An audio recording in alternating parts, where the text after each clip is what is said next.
Little different view than usual. I gotta drill a few holes and we're gonna move back over to the bench. I'll show you guys what I'm working on.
Hope y'all have a good day.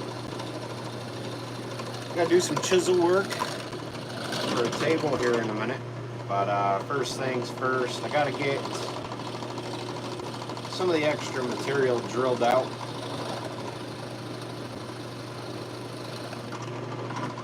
A little different setup today than usual. Usually we're running chainsaws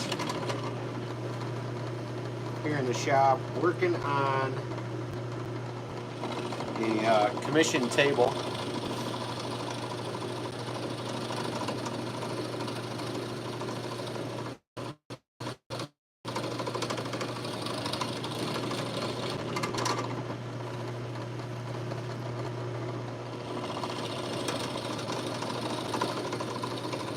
This is oak, one of the oak legs for that table.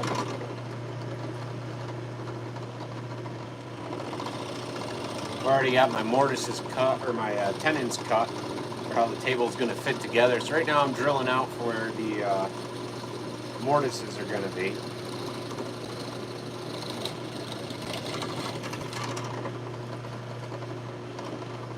Hogging out the majority of the material. This is the last leg, so in just a minute we'll actually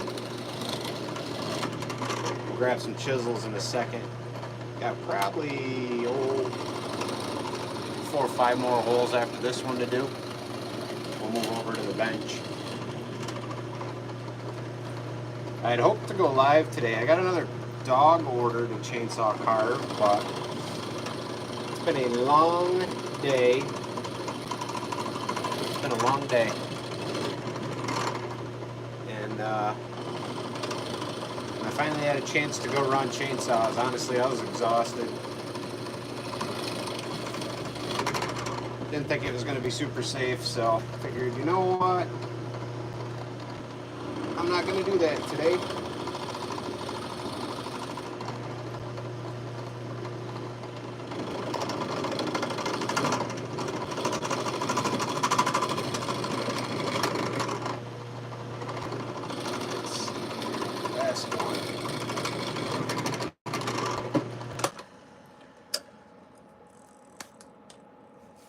Woodworkers wear many hats. Yes, sir. I know most of you that follow me on this channel know me as a chainsaw carver, but I do build a lot of rustics, and I build some high-end furniture as well for clients of mine. We got a big event here in upstate New York at Blue Mountain Lake. There's a lot of prestigious builders and stuff with rustics. Usually take part in that every year at the Adirondack Museum, or known as the Adirondack Experience online, which is always really cool to go to, meet different people, get your name out there kind of stuff.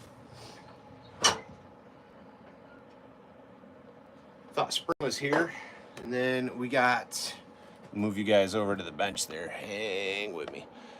Thought Spring was here, and then we got hit with snow. We got hit with snow,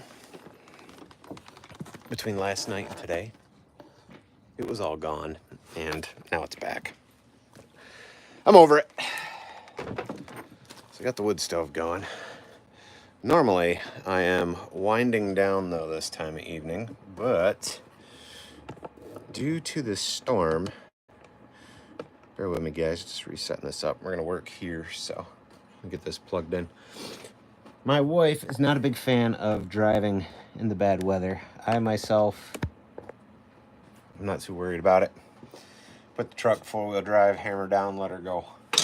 So, took her to work, and I gotta go pick her up this evening, late this evening. And I'm exhausted. Woke up about 3:45, just out of the blue, like a light switch. Time to get up. 3:45. Oh, fun. Guess we'll start the day. Loaded up the snowblower, had breakfast, had coffee, loaded up the snowblower, got the carving tent cleaned off, did stuff around here bright and early. Took her to work. That's about a 45-minute drive in good weather. And with bad weather, it took a little over an hour, I think. Drive out, had some whiteout conditions on the way home. It was fun, exciting, you know, wonderful drive. Got home, got the boy up. Him and I went and did snow removal for a few hours for customers and stuff. So we do that. And it's been a long day. Actually spent about 30 minutes on the couch contemplating a nap. And then a buddy of mine showed up and was basically like, yeah, you're not taking no nap, get out of here. So hung out with him for a little bit. Made dinner, and here we are.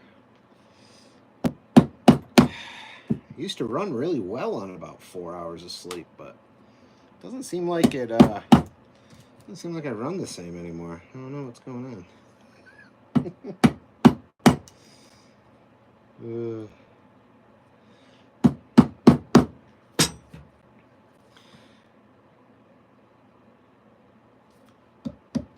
Yes, I gotta do something here. I gotta block this little spot.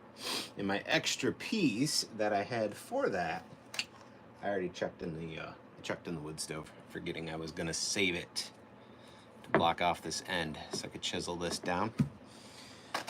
Yeah, things you do when you're not fully thinking about it, you know. But we got this piece. Let's see if we can make this work.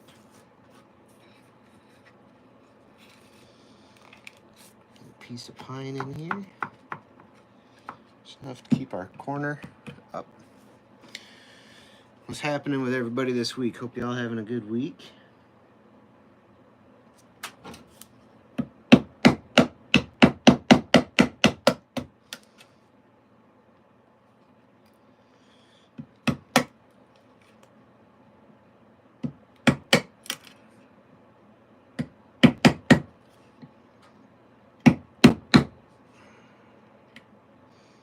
Mortise jig, mortise machine. That would be, it'd make this way easier. But it'd take all the fun away, you know? It'd take all that fun away of doing it by hand. See, we got a few of you guys hanging out. You guys have questions, even if they're chainsaw questions, feel free to ask. Between being out here working on this, I'm doing something I normally don't do this time of night, which is have coffee. A little late for me on the coffee, but gonna have a long drive here in a few hours, so I'd rather be nice and awake for that.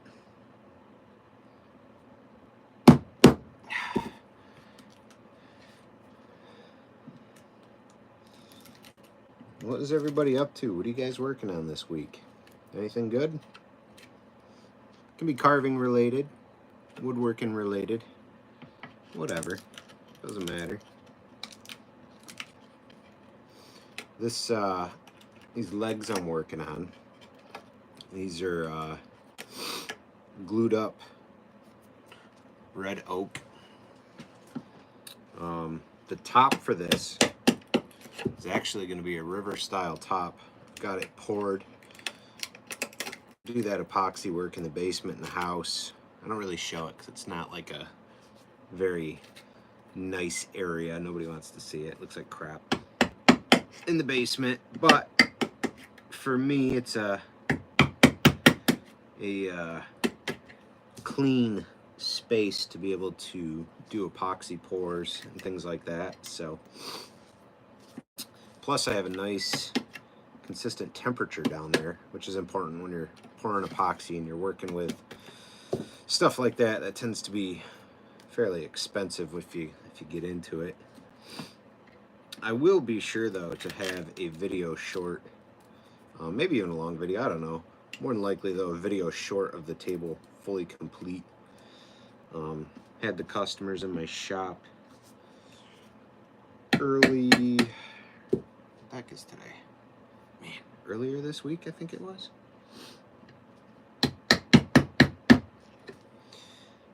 Real cool people. Excited to do this project for them and see what the future holds. They've got some big plans for some things they're working on, and hoping that works out for them, because maybe some other things will work out for me, you know? Be really, really cool. Have some other really cool projects coming down the line. They put up a, we were live, well, what was it? A few days ago. I was working on that customer dog. Got it all painted up, put that up in a video short, in case you guys missed it. Customers are really happy with it though, sent them some pictures and stuff. So, I think they're gonna be picking that up, I think he said next week.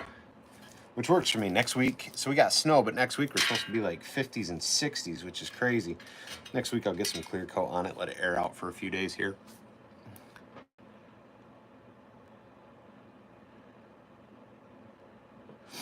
Hey, Dad, so you're starting to carve a frog on a lily pad. It might be more than you can do, but you're trying anyway. Listen, that's what it's all about. Just try anyway. And Darlene, thanks. Thank you for all the likes and stuff there. Appreciate it. You know, when it comes to carving, sometimes that's, like, seriously, that's like how you gotta get into, you know, like honing in your skill. Like, just, you gotta go for it. Have an idea and go for it. If it doesn't work out the way you want, right, do your best, finish that piece, and when you're feeling compelled to try it, don't be scared to do another one, or do another one immediately while the idea is still fresh in your head, because the cuts and the angles and everything will still be there, and your mistakes will be fresh too, so hopefully you don't repeat them, you know. Here's that dog we carved live based off picture a customer sent me of their dog. She had some big old eyes on her, so we did that. Had her lower teeth were kind of sticking out. Just carved out a pine, hit with some spray paint. Quite a bit of moisture in this piece still, so wood stove's going, just sitting in here, slowly drying. See if I can't get this in here a little bit better. That's why this doesn't fit. I forgot I trimmed that down just a tad smaller. Let's see if this one will work. I shouldn't have threw out the piece I had. That's the way it goes.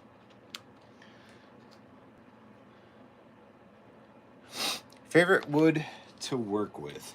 Chainsaw carving, favorite wood would be pine, yellow pine. Woodworking, building furniture and things, I actually have two types that I really prefer to work with, and I really enjoy pairing them together in projects.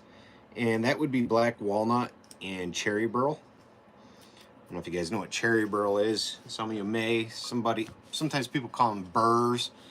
But cherry burl is like the knots. A burl is a knot you'll see growing on a tree. Some people will call it a knot.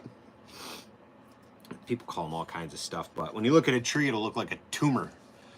A burl is basically that tumor growing off a tree. And you get it in cherry. It's got a lot of beautiful grains and things like that. I can't remember if I moved it or not. trying to see. I had a small burl in here. I was going to show you guys, for those of you that aren't quite sure. Thought I had one on this branch still.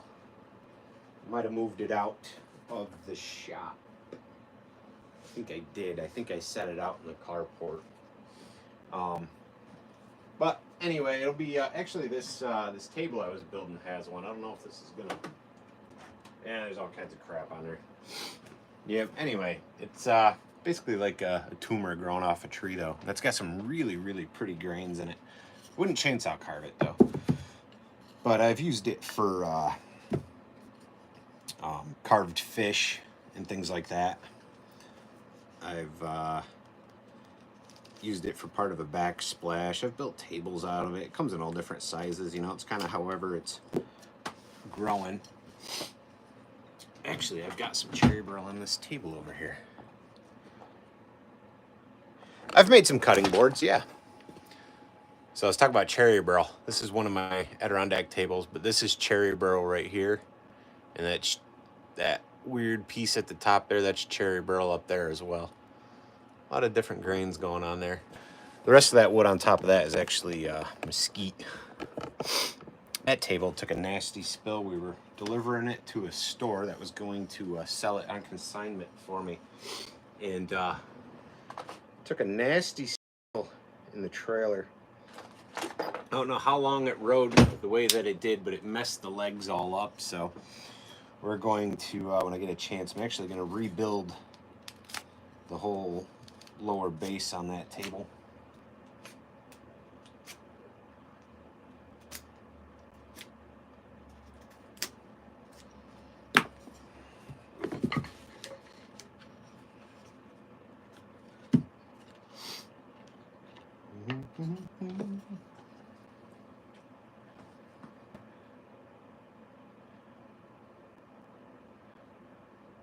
Some cool green in that burl.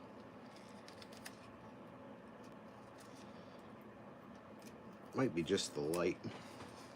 I'll give you guys a better look at that table if you want. Give me 1 second. I'm trying to get this piece to fit in here.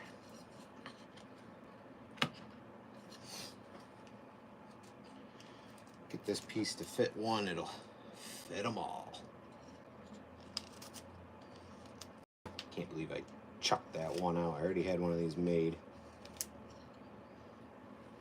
Chucked it in the wood stove. Not paying attention. Oh well. What are you gonna do? Cry about it 3-4 more times maybe.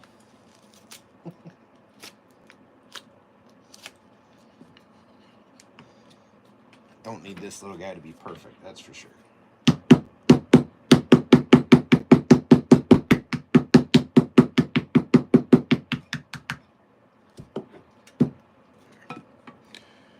Let's see here.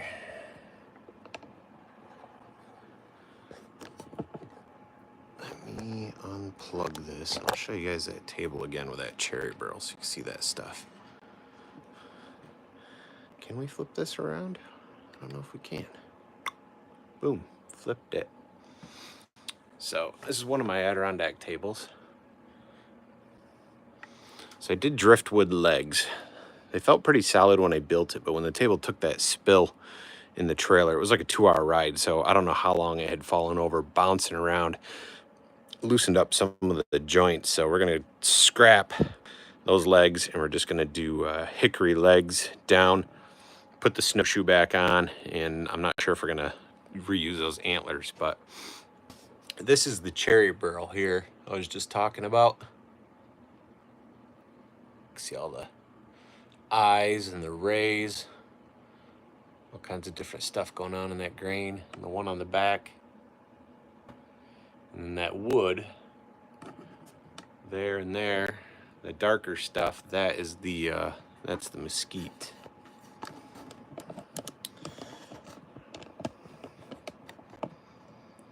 C&J Outdoors. What is my favorite thing to make?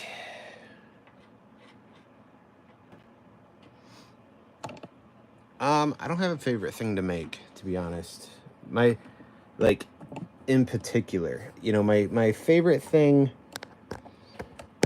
to make is a piece that I can be creative with. It's not anything in particular. It's not a box or a table or a chair or a chainsaw carving a bear or fox or whatever. It's nothing in particular. It would be a piece that I have creative freedom on, and I can just, you know, be creative. Put my own blood, sweat, and tears and money into it, if that's what it calls, you know, to make a piece, just to make a piece. And yeah, that is fulfilling. That's what I like to create. It's like when you get custom orders for this stuff. When I get custom orders for these things, it's always great when you have customers who have sought you out. They've studied your work. They know what you do. They kind of feel like they know you before they even meet you in person, and they have an idea of what they want to make. But you know, the idea is very broad in a sense, and they're able to say, "Hey, I want you to build me this. You know, I want a river top and an oak base, but like, this is what my house looks like. Do your thing." That's cool. Like, I really enjoy that. What is my favorite thing, Clara, what is my favorite thing where? You said, what is your favorite thing there? What do you mean? Charlie, what's my biggest piece of work? Biggest piece. I haven't done anything really crazy. I think I've got some video. I think I got a video on here. It'd probably be the TV stand that I did. I worked with a company, TV lift cabinet. They actually reached out, and I had an idea for a actuating hidden TV cabinet that I wanted to build, and they hooked me up with a lift for that cabinet, and we promoted it here on YouTube. I did a video promoting that piece and building it. That's probably the biggest thing, honestly, that I've built to date. It held a 60-inch flat screen, so that kind of gives you the width. You know, it was wider than that. It housed a 60-inch flat screen inside. You couldn't see any of it. Had doors on either side, shelves in the front, and drawers on the bottom. So it was just this great big cabinet, all built from cherry framed, all that kind of stuff, and cherry burl for accents, and then all the doors and the drawer faces were all black walnut, and then all the actual drawer boxes I made out of red cedar. That was a pretty cool project. That's probably the biggest one that I've done.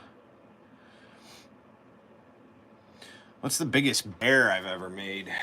Probably right around 6 feet.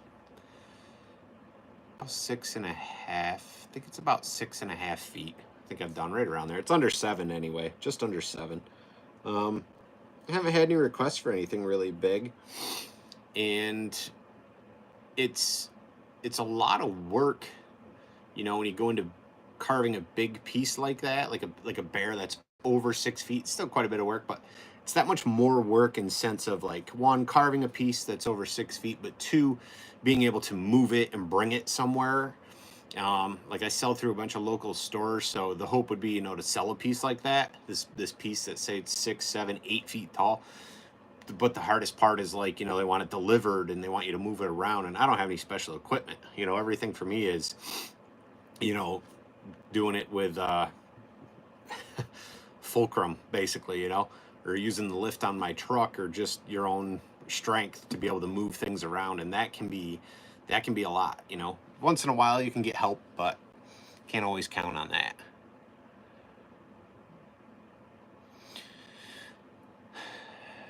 Do I get any pictures of what? C&J Outdoors. Pictures of what? If you're thinking chainsaw carvings or the furniture that I do, I've got pictures of all my work on my business Facebook page, which is Halls Stick Furniture and Signs. That's also on Instagram, so I've got pictures of all the work I do on there, especially the furniture. As far as carvings go, I usually make a video for carvings here on YouTube. I know the channel's Kylehallwoodworker, but over the years it really has evolved into mostly chainsaw carving.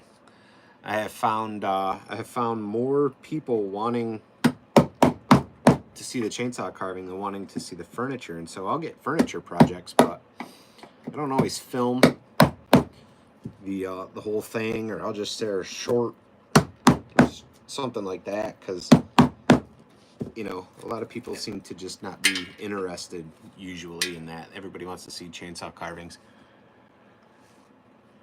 What is my smallest thing where? I'm not sure what you're asking me. Charlie, I run steel chainsaws. C&J, the bears that I carve, like I was saying, you can find those on my Instagram page, or you can find those on Facebook, Halls Stick Furniture and Signs. You can look that up. That's just my business page. I've got a nice video of a 5.5 footer here on YouTube as well that I did. That was a decent one.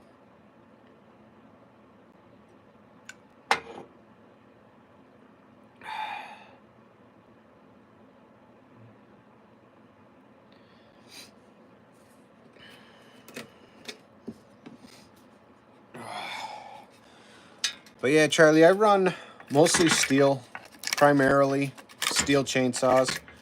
It's just the brand that I've, you know, kind of got into when I started carving, and that I've stuck with. It's always one of those things, you know, if guys aren't into steel, they're into other brands. They always tend to, you know, pitch a fit, but it's what works for me, you know, and that's all that matters for me, you know. I like that with the steel products, I can easily get sprockets, and when I do that, I can mix and match different bars and things like that on chainsaws that you wouldn't normally find on the shelf. I don't have to have pieces custom made or modify things to fit a whole lot. A lot of times things are just plug and play. Claire, you keep asking me what's my favorite thing here. What's my, you know, what's the biggest?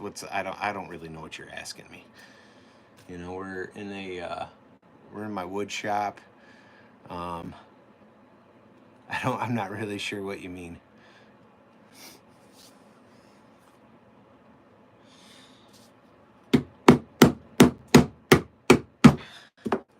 Sorry, didn't mean to make you upset. I'm just not sure.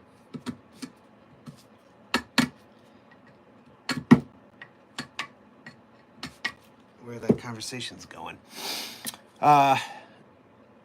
What model steel? I assume you mean steel. I know you're out Saul, but I assume you mean what model steel. I've got a bunch of chainsaws. I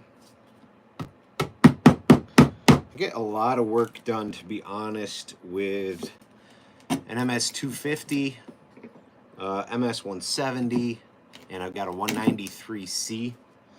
Those are they're not really big, but I get a lot of work done from small to medium carvings with those. Even some bigger carvings with the MS-250. But, I mean, my lineup of chainsaws, you know, is like, is rather extensive. There's plenty of people that have way more, but I think I've got, you know, I've also got battery saws that I run quite a bit too. I run the AP line, which is the Pro Series battery saws when carving. Those are the MSA 160, MSA 200, and the MSA 220. They run the AP 300 batteries, or the 300S. They're nice for small carvings and detail work. So I've got those. We've got 170s, 180s, 250s, a 211, a 441 Magnum, an 039. Those are the saws that I'll use in carving or blocking. 271 Farm Boss. And then I've got two Halls Forma chainsaws. I've got the The Halls.rusticcreations G660 and the G888. Those two I'll use for milling though. Thought about busting them out and doing some fun videos, which maybe I will this summer. Sometimes with the crappy weather, I just don't want to get into monkeying around with too much extra stuff. But in the summer, it's a little bit easier. You don't have to worry about the weather and all that. Start bringing out extra tools and things, and it's snowing and everything becomes a mess. Oh, Charlie. We got a 261. That's a nice saw. And a 500i. Sweet. Yeah, I want to get a 500i. I did some videos with one. It was loaned out to me, though, by a local ace. And let me do some videos with it and stuff and use it. And that thing's awesome. Awesome. That's on my list one day. I wouldn't mind getting one. I mean, you know, your 500i is what? 72 cc. I mean, when I'm running, I've got a 441 Magnum that, you know, can block things out. The 500i, to have one of those would kind of just be to have one, I guess, you know, to say, oh, I got a 500i, right? So, Charlie, what do you do? What do you do with your 500i? C&J Outdoors, you got a 500i as well, huh? Fuel injected. Sweet. 79. Yeah, it might be. I can't remember off the top of my head. I know it's a sizable saw. I mean, the few videos I put on here with it, I mean, running that thing's fun compared to like, you know, like your regular saws that are not fuel injected. I don't know. That throttle response to me is just like right there. Like it's on, in my opinion. I think that saw is pretty cool.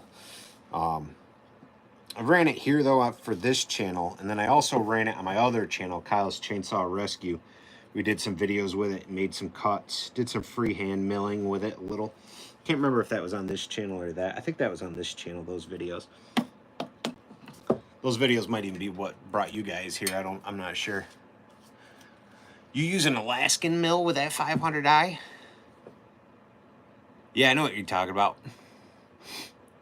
Yeah, I've got a, so I freehanded some slabs with mine. I didn't use a mill with the 500i that I was borrowing. I didn't want to clamp it in a mill or anything, so I actually like freehand cut some chunks out of a giant log. I got the video on here and just milled up pieces.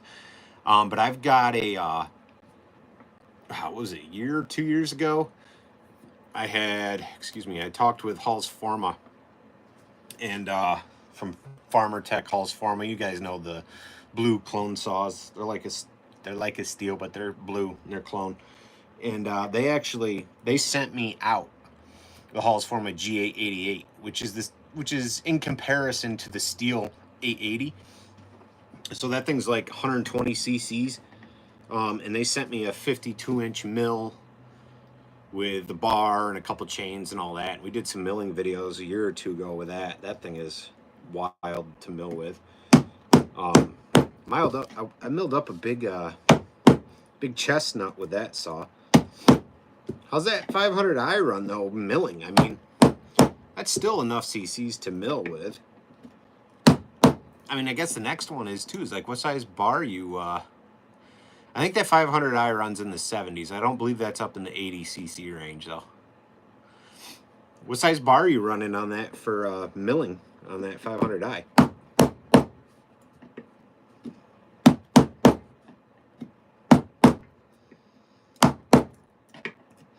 And I got different people jumping on and off. I am just having a long day, but I've got a custom order here I'm working on, so we are just chiseling out some oak, hoping to not mess up these table legs too awful bad.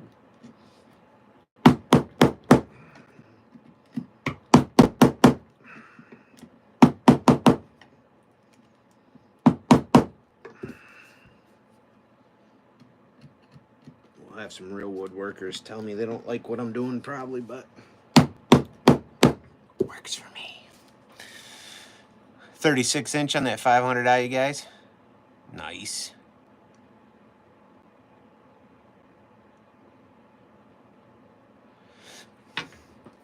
Yeah, that 500i. Charlie, do you live a lot? What do you mean, man?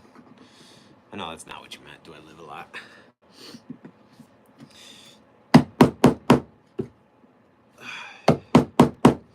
I've got on that G660, that Halls format G660, that is similar to the steel 660. That saw, I have a 36-inch bar on that, and I put that on a 36-inch Halls Forma style Alaskan mill. That runs pretty well. That actually cuts faster than the 888, that little 660. You know, when I'm running a 36-inch bar on that thing rips. I was cutting some maple with it. I think I got a video on here as well, using that, cutting a maple, slabbing it up with the mill, with the 660 on a 36-inch bar and chain, 36-inch mill, and that thing run pretty nice.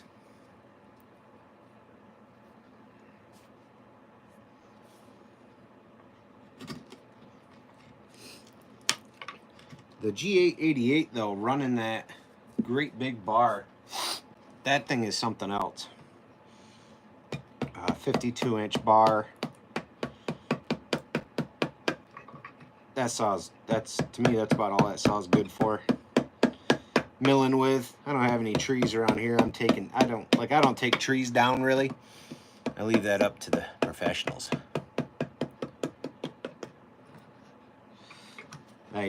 Luckily I've got brother-in-laws in tree service. One of my brother-in-laws owns his own tree service company. So I'll get wood from that. Stuff that he doesn't want, that he's casting aside, at least for carving. The video that I did milling up the chestnut, that thing was, I don't even remember, that had to be close to 3 feet across, I think. 34 inches maybe it was. That thing was a large tree. I think I milled up 11 footers at about 3 inches thick. I'm talking about some slabs, moving some slabs around by hand, by yourself. Luckily, the lift on the bed of my truck, we reinforced that. Me and a buddy of mine, he does metal fab, and we got a lift mounted in the bed of my Silverado 2500, and that thing is a lifesaver. That lift is, I'll tell you. Jones Red, nice. I like fixing stuff up. Like I got nothing. I got some fun stuff off to the side. Nothing crazy, I'll be honest. Not even nothing fun. I got some Poulons and some Craftsmans I'm just tinkering on. Stuff I got cheap that mostly just need carburetor clean and gas lines.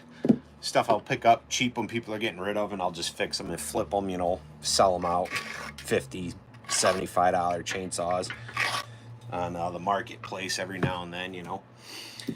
But I think, what do I have that's old? I got a 031, steel 031 AV for something that's a little bit older. And what the heck else do I have? I got something else too. I can't remember now. What the heck else is off to the side?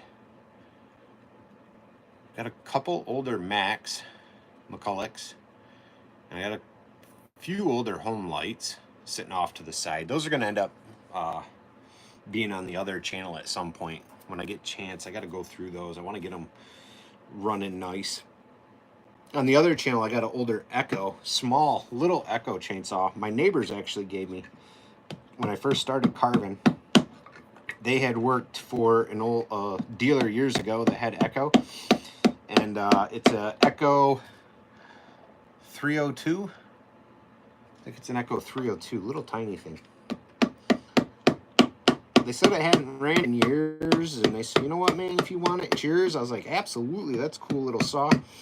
So I had it for a few years just sitting off to the side. And this past year, I decided to tinker with it, clean it up a little bit. And I actually got some videos on my other channel, Kyle's Chainsaw Rescue, getting it, just running it.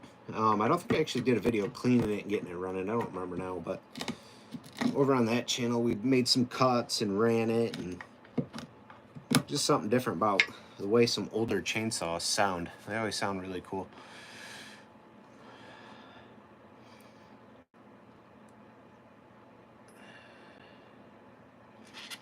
Charlie, no, I don't have a Duramax. I've just got the I've got the Silverado 2500 custom with the 6.6 gas in it. No diesel. No diesel.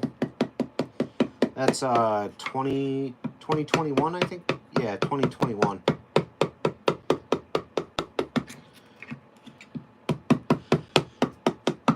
Right before I quit my day job of 14 years, I went and bought a brand new truck. Everybody's like, "You're nuts. You're nuts. Why would you go do that?" Well, sometimes to propel your business, you gotta spend some money, you know. And the way I figure it is, if I don't make the money to pay for it, it's just a truck. Bank can have it back, you know. But so far, so good. Lord's blessed me with enough work to keep it.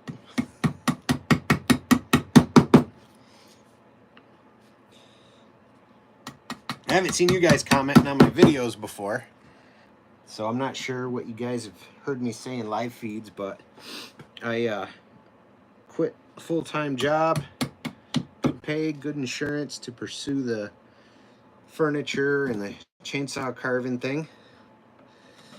I decided that I was tired of chasing money, tired of working for people that really could just give two craps, and sick of feeling like I, you know, had to fight to have time with my kids. Me and my wife are together. We are not divorced or anything like that, but fight to have time with family and kids when I was working this job I had, and just not happy. Overall, not happy working there, you know. Some people would say, well, you gotta, oh well, it is what it is. But you know, sometimes Lord blesses you with the ability to do things and provides so you can pursue those things. And yeah, now I chase time. Do my best to chase time, which is really hard sometimes. But that's the goal. Chase time and not money. Sound funny the first time you hear it, but when you think about it, we only live once. And all the things we do now or we don't do, you know, you've only got a limited amount of time to do it. And then your time's up. Either you'll head to the grave with a pile of money, or you'll have made a name for yourself, or you'll be remembered as this or that by your family. And you know, I'd rather my kids remember the time, and that was a little more important for me, at least.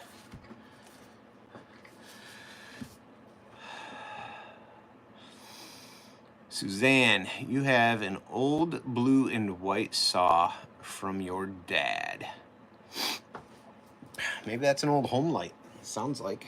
I don't know all of them, but that home light had some old blue, white, and like silver looking saws. Charlie, what am I making? I am working on legs. Working on some joinery stuff here. I'm really hoping to not mess up. Working on a custom table. I'll end up having a video short once it's done.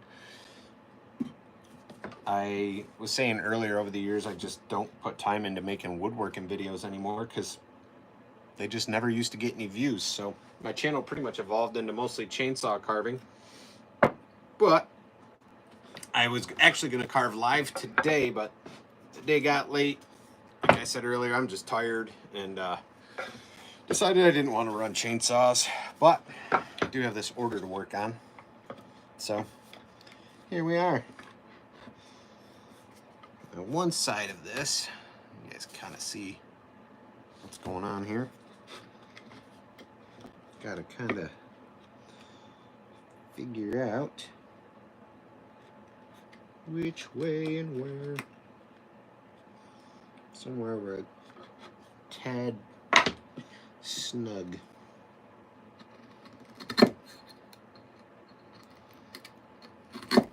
To worry if I remove a little too much right here. This is the inside of the joint. This will be under the table. This will be under the table, and this will face out.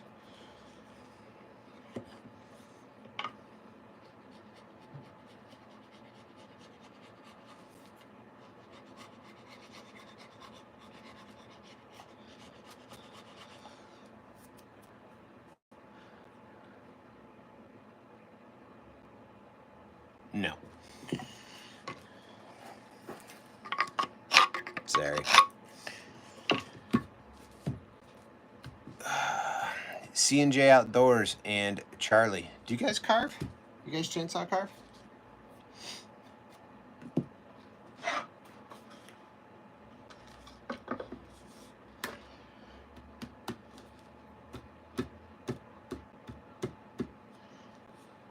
Oh, it's a little snug. Gonna take some of that down and pop that joint. That's gonna be a bummer.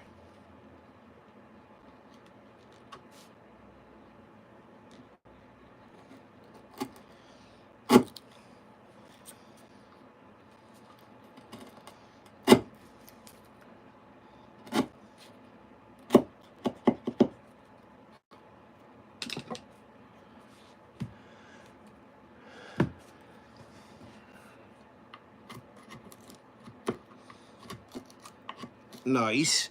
How long you been carving, Charlie?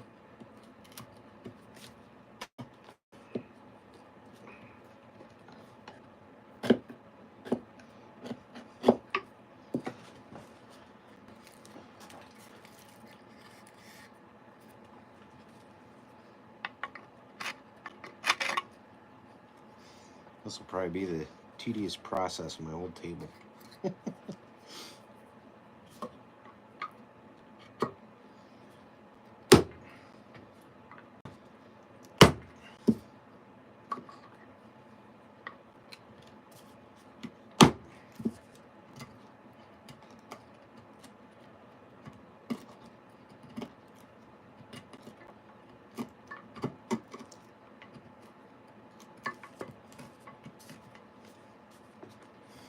"27 years with chainsaws?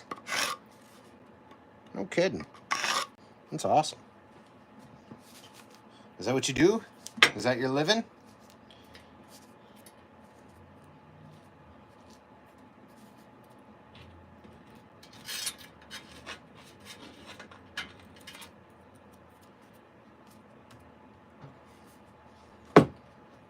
I am working on table legs for a custom order. These are glued up oak. So I glued up 3 pieces of oak, sandwiched them together, trimmed them all down. They're all about 2 and close to, well, just under 2.5, I think I did. So right now we are working on basically like a mortise joint kind of deal here. Kind of like a side gig, Charlie. That's awesome. Where's everybody located? Where are you guys all at? I'm in upstate New York. It's always a good question to throw out there. See where everybody's at. Not like your address. I don't want that. Okay. I don't even want the town you live in. Okay. Sometimes we get people from like all over the world watching in live feeds, so it's always neat to see where everybody is.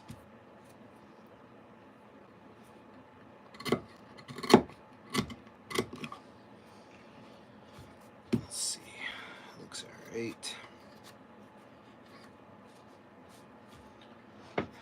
I've got all my pieces numbered so I can continue to work my way around and make sure those joints fit. Now, I don't care so much about this edge. I don't care about what this looks like. This will be table covered. I care about this one. I care about that edge right here. And that bottom edge right there. Nice, clean. I like it. Works for me.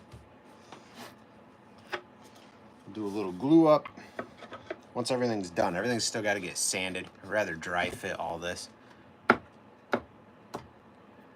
And get everything in there nicely. And then I'm not sure what I'm going to do yet when I start to assemble. I'm contemplating, debating if I want to drill through and do pegs and like use walnut, or if I want to do like, I might just do like corner braces from each side of the skirting to the other. But these still have quite a bit of work to go before I even get that far. I've got to do a arch in each piece. So let's see here. This piece is done. Sometimes keeping everything straight is the fun part, you know. That one's done. Let's see here. So this might be a front. I don't know if you guys can see the arc in here. So like this will still have to get cut out all the way across and down. And we're gonna meet that angle and do that same for the back of the skirting, the back side of the table.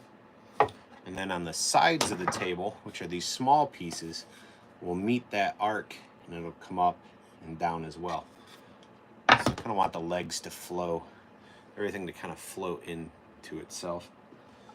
And then the top will be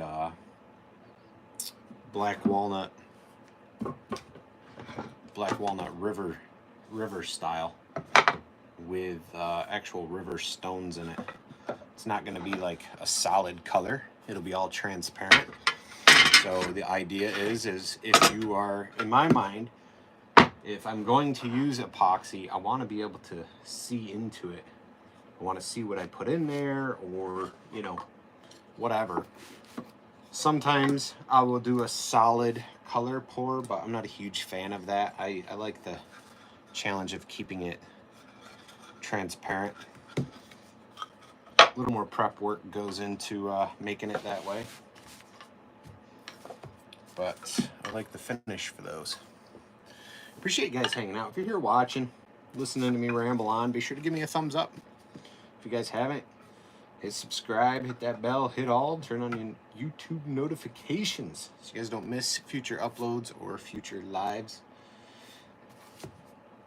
Just out here working on a custom table. I said it earlier, I was up at like 3:45 this morning. It's been a fairly long day. Appreciate your effort, but I'm good, random games. What's going on, Bear and the Boss Lady? What y'all up to tonight?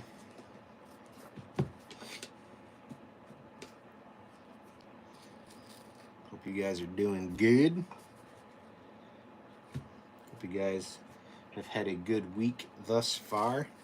You know, Bear and the Boss Lady, I don't remember if I asked. Do you guys carve? Do you both carve? One. And two, do you guys carve full-time or is it a part-time thing? It's probably a question I should already know the answer to, huh?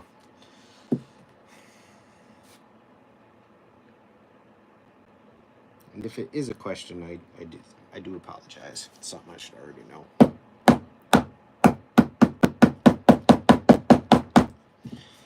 We're going to break that right off. Awesome.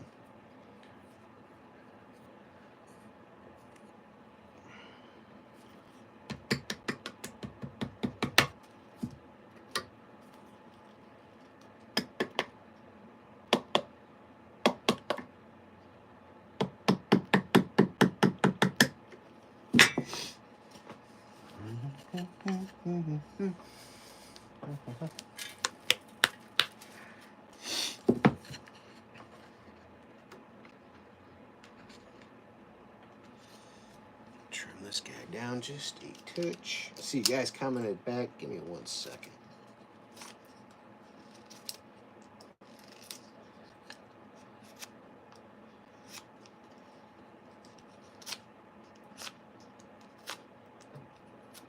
I gotta get my Shopify store together so I can get my brother-in-law and his wife's business attached to it so everybody can start placing orders through them for hats like this and other stuff. I'm gonna realize since I've been doing my own thing, like, I want the people around me to be able to do their own thing too. I think that's part of the reason why I enjoy making YouTube tutorial videos as far as chainsaw carving goes. I feel like people that are gonna do it are gonna do it anyway, but I really want people to be able to, you know, excel and maybe one day quit that job they can't stand to do something they love doing.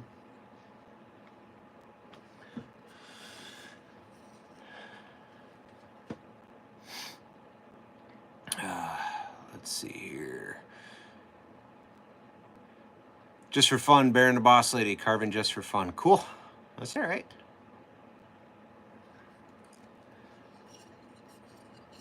Boss Lady just finished this stuff. That's all right. That's awesome. Matthew Bellamore, what's happening? Getting on pretty good. Things are going good. Been a long day. Just working on a custom table this evening. Mostly the legs. Working on the legs. And the joinery for that. You guys know, channel's been pretty much chainsaw carving, but I started in woodworking before I started chainsaw carving.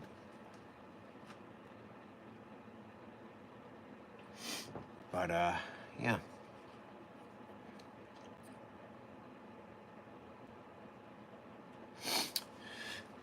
Baron the Boss Lady, he'd love to make it your full-time gig, but you only been carving for 1.5 years. Yeah, I understand that. I understand that. It's tough, you know. I'll admit, going full-time doing your own thing isn't always easy. Whether people watching want to hear it or not, you know, having some faith, and for us, it was spending some time in prayer and before making that decision. It wasn't just a total on a whim kind of thing. Just felt pulled to you know, to really get after it. I was really miserable working the job that I had. Like, it provided really well, health benefits, all that kind of stuff, but it made me miserable. It made me completely miserable working there. Yeah, it just wasn't good for me. It was good for the years that I was there, you know, learned a lot of different stuff, but being able to do my own thing was definitely a positive. Definitely a positive. But yeah, you know, taking the plunge is a big leap. Sometimes there's a lot of unknowns. Preparing for it is another big one, you know.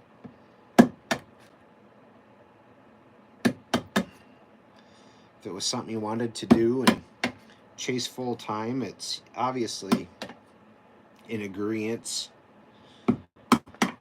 with your spouse.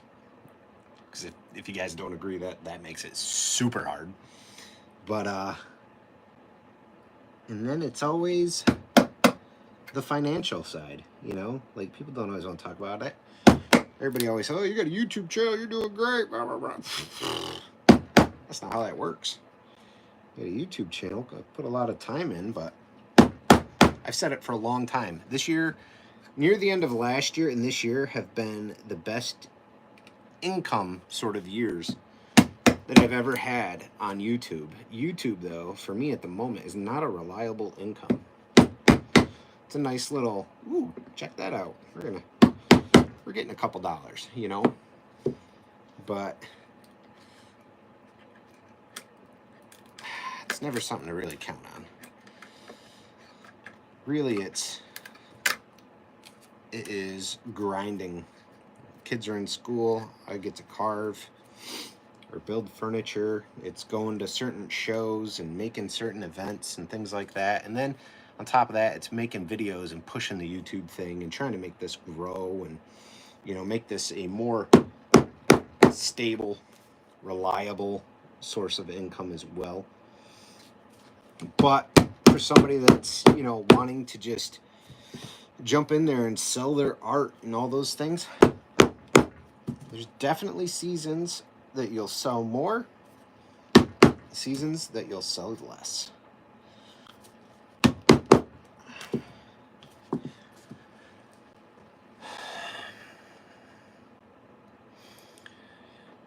Yeah, Barry, got to be doing something all the time.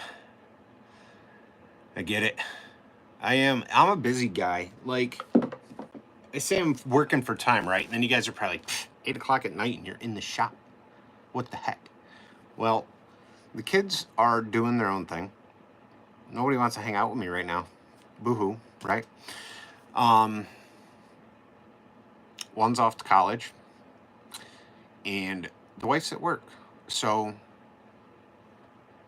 I'm not the kind of guy to sit on the couch and watch a bunch of TV. I don't mind when there's like certain shows, usually through Netflix or something like that, that has a show that's like, oh, that's cool, you know.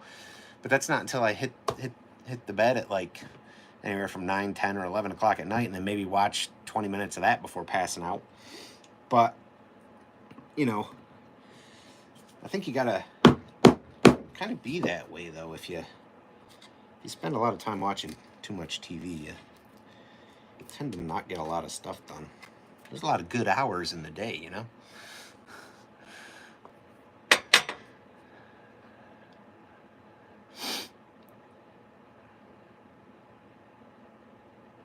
You're in the giant tire business by trade, 25 years.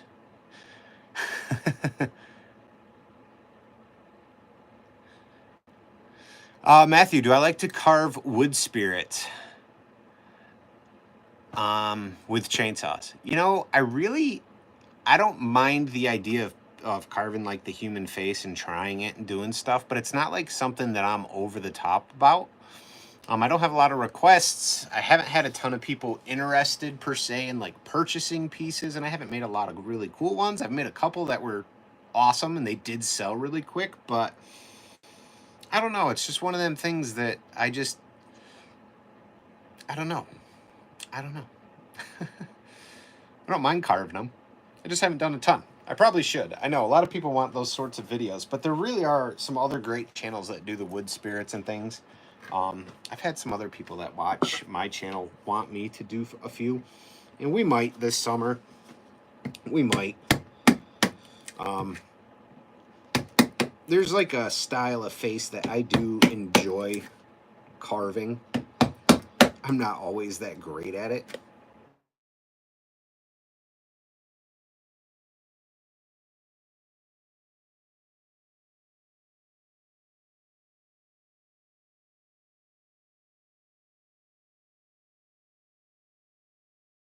There's room for improvement.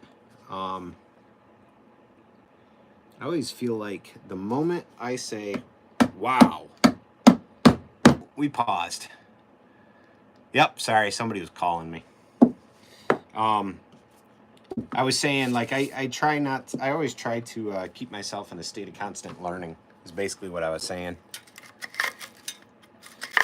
And wood spirits and faces are something that I do need to spend more time on. Well, I've done a few and had a few that looked really awesome. Just haven't focused on doing a ton of them. Woods by Wild. Your story's a lot like mine. 17 years at your last job. Put your wife through college and decided needed some more time at home. Seem much happier now. Absolutely, exactly, absolutely. We always joke with friends and family, and my wife's my sugar mama, you know. But I'm not a college kind of guy. That's not my thing. Never was.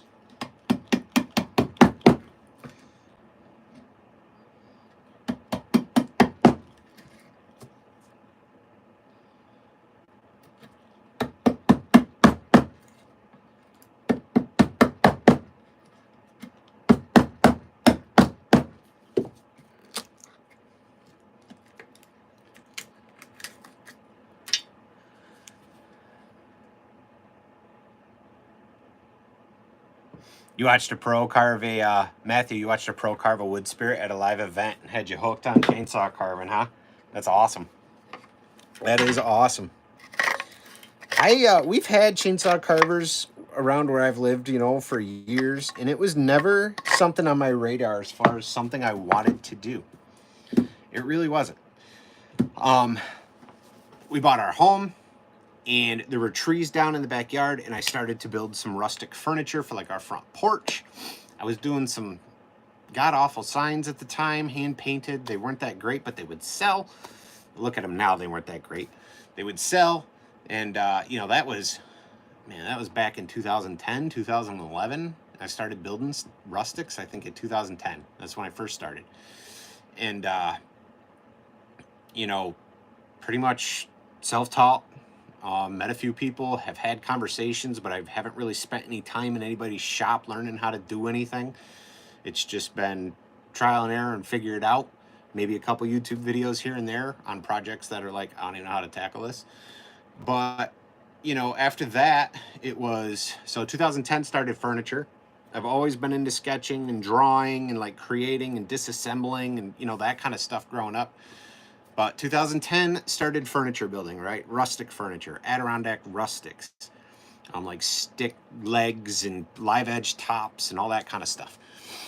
And then 2015, we were actually in Runnings, and Runnings sold steel chainsaws. They still do, around us at least. And they had an MS-170 on sale. My wife was like, I really think you should get that. And I was like, yeah, I don't think so. I don't think I'm going to pursue this chainsaw thing. So back it up like a week before, I had got a Steel 032 AV. If you don't know what that is, when we're done with this live feed, look it up. Steel 032 AV. It is a cinder block with a bar on it and a chain, and it's heavy. And I carved, I wanted to try carving, right? I was like, oh yeah, I'll try it, you know, and we had talked about it. And so I made like a very blocky, bare kind of head and neck, which I still have. That's why I say keep your first one. I still have it. It's on our front porch. I'm going to make a video and show it to you guys. And we'll put it next to something new. And you guys can kind of, you know, hopefully help encourage you to keep going. But, you know, so I did that. And then I think I carved a couple pieces with that saw. And then 2 weeks later, we were in Runnings. They had a sale on the 170. And she was like, you should get that and really try carving. Would this help you? Like, well, yeah, it's probably 25 pounds lighter, you know. That helped immensely. And she's like, I think you should really get it. And I said, no, I'm not spending. Then you could get a 170 on sale for like 159 bucks. I was like, no, I'm not spending, you know, the money on, I'm not gonna waste my money on that. We walked around the store and we walked by and she's like, I really think you should get this. And I told her she was nuts. She put it in the cart and we cashed out with a brand new Steel MS-170 back in 2015. And here we are, you know, I got like 15 chainsaws out in my carving tent and all the other ones that are off screen when I'm carving that are being worked on or whatever. But that's how I got into chainsaw carving, you know? She always laughs when I tell people that and shakes her head, but I'm like, it's true though. It's true. That's how I, you know, I mean, yeah, I started with that 021, but really that was like, tried it a couple pieces, I think it was 3 pieces total, and was like, wow, I suck. I am done. This isn't my thing. No way. nope. And yeah, she was like, come on, you're gonna do that. I think you should try it. She probably regrets it now, though. I kind of have this problem of being on Facebook Marketplace. Like, if I'm not, like, spending my 20 minutes on TV before I pass out at night, I'm on Facebook Marketplace, like, oh, what's the deal on somebody's used chainsaw that I can fix up and use or whatever. So.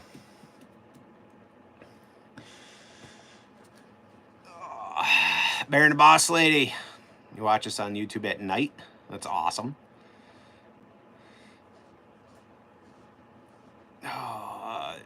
Matthew, you can't draw to save your life. You sure wish you could. Well, listen, there's this cool thing called YouTube, and somebody will teach you how to. All you gotta do is watch. Grab a pad of paper and a pencil and just draw. I said I can't see 3D forms, and there's no way I can sculpt anything out of clay, let alone create something out of wood in that manner. And here we are, you know, not the best at it, but I do enjoy it. And it's fun. And I enjoy sharing what I know with you guys and you know, teaching it and making tutorials on chainsaw carving and helping you guys out. Bear and the Boss Lady, your first attempt at a bear came out looking like like Squidward from SpongeBob. It'll happen. My first bear looked like a Roblox. It was not good. Looked like one of them Roblox characters from, you know, the game there the kids play. It was, yeah. What are you going to do, you know? It's a first. You got to have a starting point. But that's why I try to, I've said it, and I should probably just get into saying it a little bit more. Like, keep your first one. Keep your first one. Then you're able to go back and see your progression. Because, you know, you'll have times where you're like, I'm not getting any better. Yeah, go look at that first one. Go look at that first one you did. I bet you are. And if you've done 10 and they all look like the first one, change it up. Do something different about the way you're carving. Watch a different YouTuber that carves. Look at some other work. Look at some different angles of the animal you're trying to create.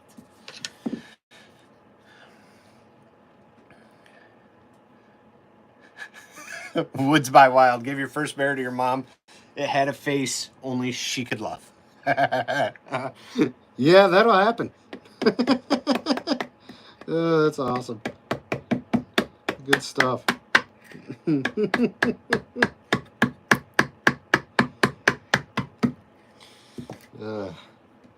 Yeah. Everybody's got to start somewhere, you know? I always say I want to do more realistic pieces, but to be honest, I don't spend enough time studying the anatomy of, like, the animal to get it that much more realistic. I just don't. And I should. I really should, because that is a goal on my list of things that, you know, I'd like to achieve is more realism in carvings. And, you know, like I've said to you guys in beginner tutorials, you know, like, practice is key. Study your subject, you know, and practice.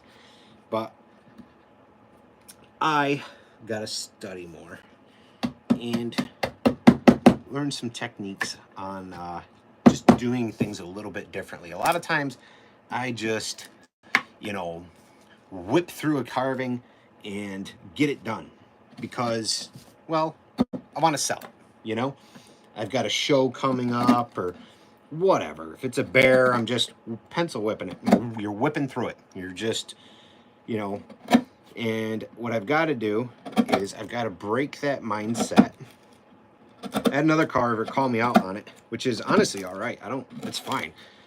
It's actually good to have some people hold you accountable to your work sometimes and say, hey man, you know, that piece came out okay, but I really think you could do better if you just slowed down, right? Studied the anatomy and the form of that animal a little bit more and just just took a little more time. Maybe just blocked it out on day 1 and came back for a day 2 instead of getting it all done in day 1. You know, and came back for a day 3, maybe even a day 4. I was like, yeah, you know, that's kind of how I took their comment. That's how I was reading into it. I was like, man, this makes sense. You know, come back, do a little studying. I got to work on that a little bit more, though.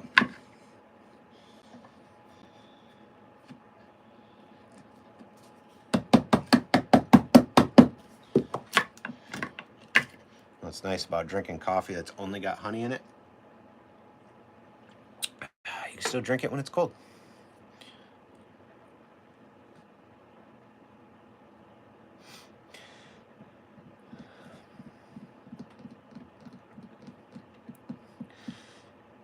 Matt C. just started relief carving. Watch a lot of videos, get books, and try to improve one thing. Better eyes, etc. Yeah, totally. Totally. Work on one thing at a time and go from there. Absolutely. Absolutely. I'm at that stage where it's time for me to start doing that kind of stuff. Spending more time developing my own art form and developing my carving and my techniques and my skills, you know, that I'm doing, so that, you know, by the end of this year or next year, I'll have some new, I don't know, maybe not necessarily new, but some more improved things that I'm able to share and teach everyone that's like learning to carve and moving up in the carving world as far as chainsaw carving goes. Because, like, I don't know, like what good is it to like have a skill or have knowledge or like have that trial and error history, but not share that with everybody else who's like up and coming and trying to make it happen, right? Like, when I started carving, there wasn't like a bunch of how-to videos. There was nobody walking you through your first cuts. There were no, like, I couldn't find those videos. I didn't see those anywhere on YouTube or anything. It was in a book. I'm not a book guy. I can't look at a flat book and learn how to carve. So it's been trial and error. So when I started in 2015, I started my YouTube channel like right along with it. And some of that's like, whew, yeah, those are bad. But it's like all growth, you know? And man, people that want to pursue it, like, I want to bring you along with that. Like, I want you to improve. I've seen carvers who've been carving less than me, who have gotten help from my videos and whose work looks way better than mine. They've spent the time. They've, you know what I mean? They've done that. And maybe their skill level is just different. They're better. They have a better eye than I do for certain things. And that's okay. To me, that's not competition. That's like, right on. That's awesome. That's the kind of stuff that, you know, makes it worth it.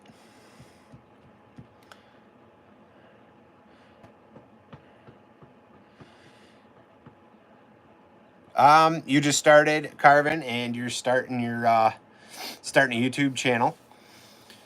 Do I like doing lives better? Well, you know, YouTube is pushing lives right now for the algorithm.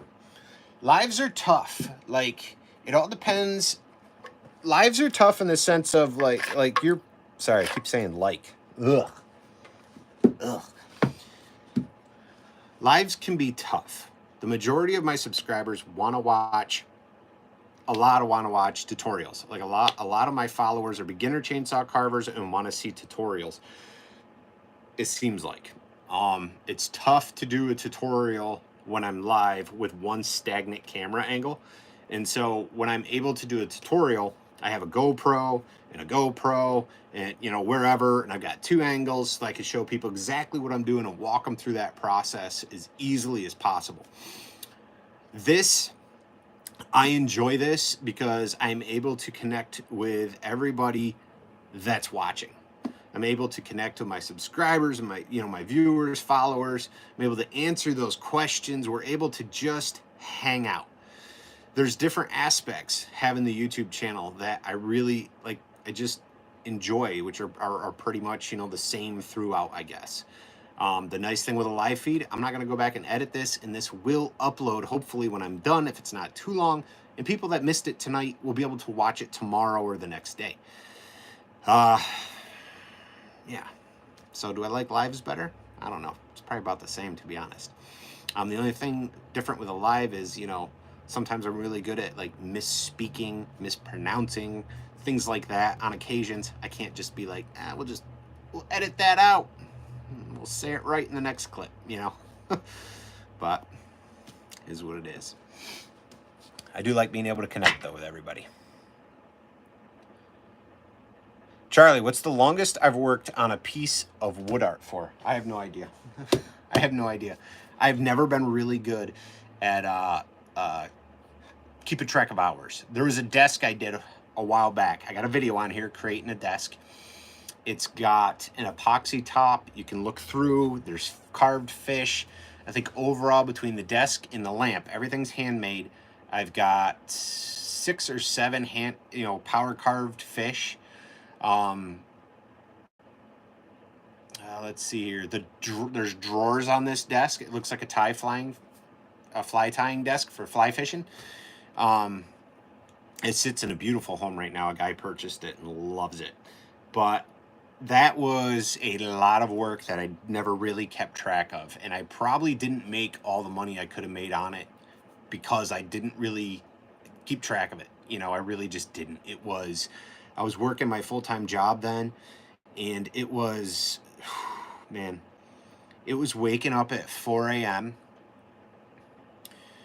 coming out to starting coffee, making sure everything's ready for work the night before. So waking up at 4 a.m., starting coffee, getting dressed, grabbing coffee, and coming out into the shop to work on that project, whether it be carving fish or creating drawers. There's tons of drawers on that.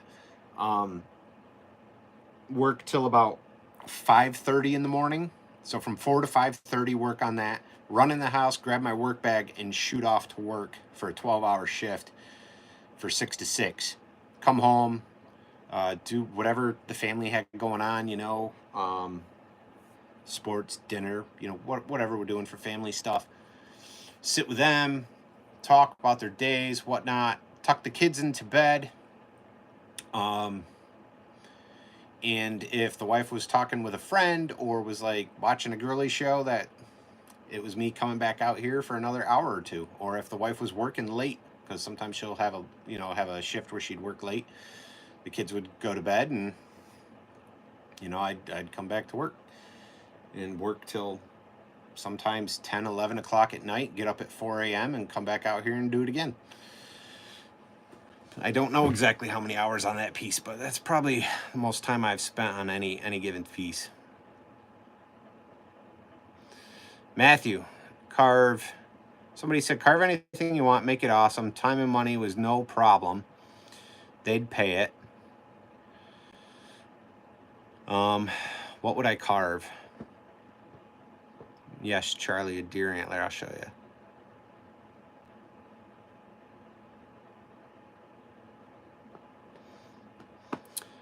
All right, I got to read yours again. I got sidetracked. Falling asleep. Been up since like 3:45 this morning. And whoop.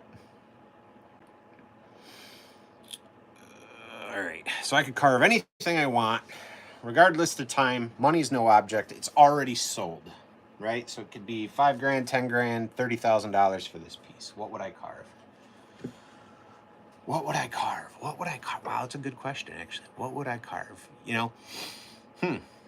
So I presume this is chainsaw carving, not power carving. Power carving can be a bit different, but as far as chainsaw carving goes, what would it be? I think his name is, there's another carver, I think his name is Jordan Anderson, and he has carved some wild inspirational pieces that I would take note of.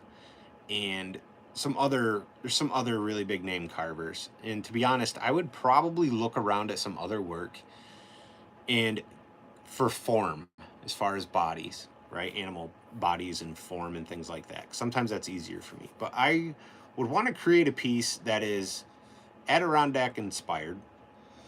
And so for me, that would be, what could I do to include the animals that are here in the Adirondacks, which we've got, white-tailed deer, black bear, eagles, bald eagles, trout, bass, walleye, otter, loon, mallards. The heck else was I thinking of? I would want to create a piece that could encompass those things. Something that could be, you know, of the lakes and of the land kind of thing.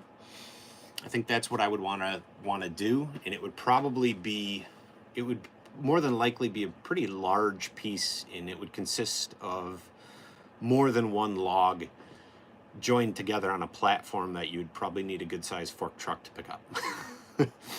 I would want it to almost be, you know, like a lake scene with fish underneath, but, you know, some of them might have been carved separately and mounted in there, and then coming up out of the water, having a mountain view with some trees, and then you have your animals and your mountains, and just a very, very wild looking scene.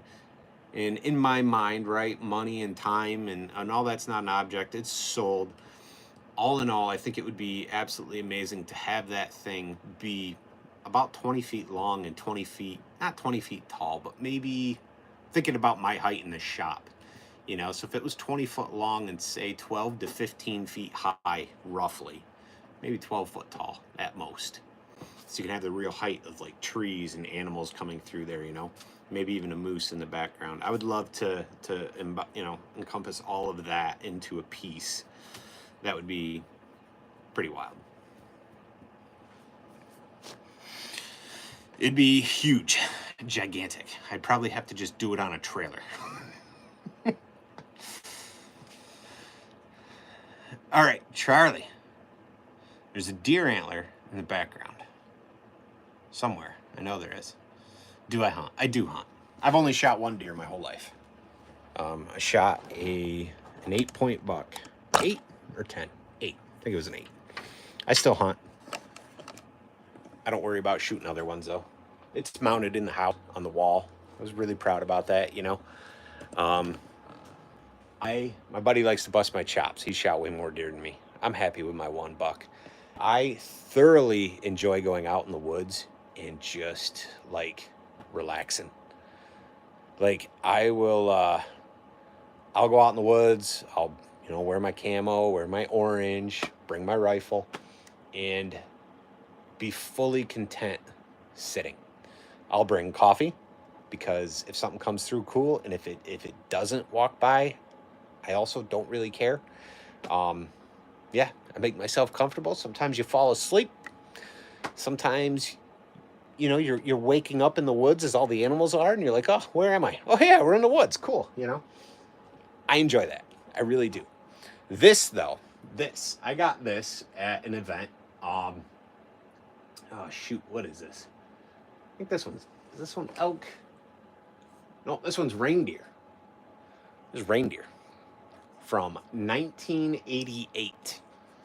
So this came from, it says Reindeer Ranch.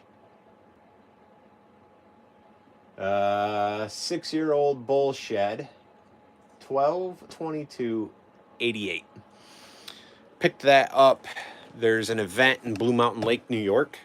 That's where the furniture show is that I do.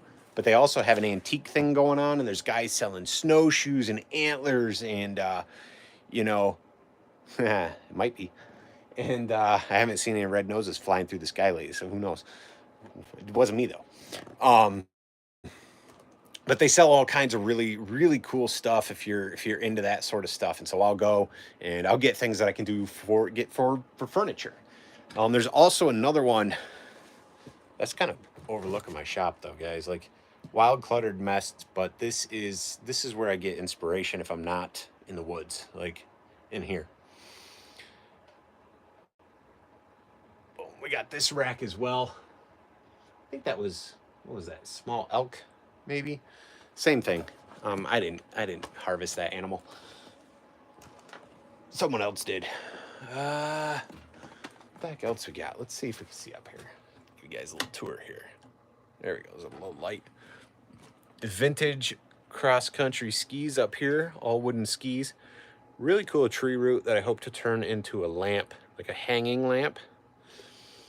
Some old snowshoes. Bing, up there. Spin it around. Some questionable pieces of driftwood. Yes, questionable pieces of driftwood. Nature is disgusting. Let's see. I guess hornet's nest up there. Picked up the big fish at an antique shop. We got some old water skis and some old paddles.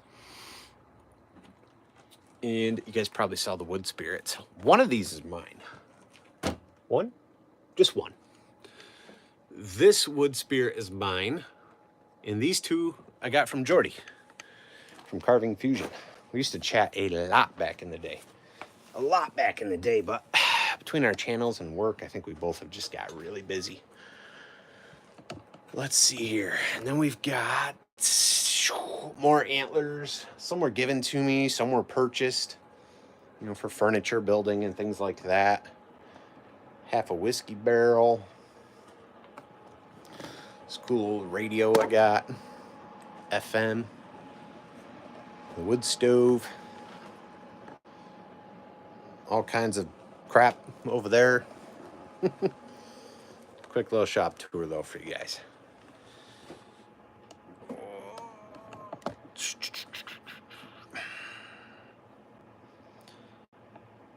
Woods by Wild, I get it. Listening while you're getting work done, absolutely. I tend to, you know what I find myself interested in nothing for the most part when I am like working on pieces. Like I don't always have music going. There are times I'll be chainsaw carving and I'll have the tunes rolling and stuff, but like tonight, if I wasn't live, there wouldn't be music playing in my shop anyway. I would be sitting here content in silence, you know, just with the hammer and the chisel going and the wood stove, the fan blowing, and like just content with those sounds. So I don't usually have a whole lot of things playing.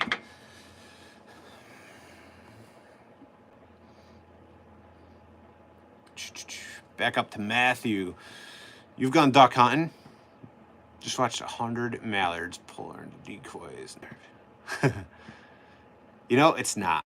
It's not. There's like peace and there's a lot of joy in just seeing those animals out in the wild, like just doing their thing, you know.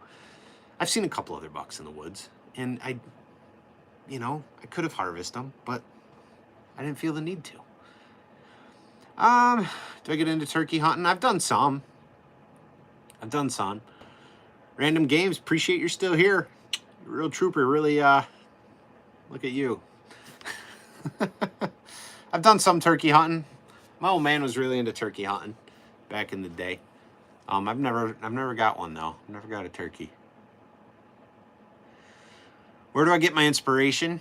Well, this shop gives me inspiration. To some it is a cluttered mess, unorganized chaos, and for me it's peaceful. Again, I can sit out here in silence and the sounds of just the shop and be content. And you know, if you see the things I have in here, and they can be inspiration in them in itself. But real inspiration, real other, I don't want to say like that's an authentic for me as well, but other authentic inspiration for me is being out in the woods or being on the lake, being in nature, just away from everybody else. That sometimes that might sound bad or be taken wrong, but and it doesn't even always have to be away from everybody else. Like sometimes the kids want to go with me in the woods, go to the woods. You know, my son is a avid fisherman. He loves to fish. So we go fishing. Trout season recently opened, so we've been trout fishing. We haven't caught anything yet, but you know what? That's okay. Again, I'm happy to be there, spending time with him.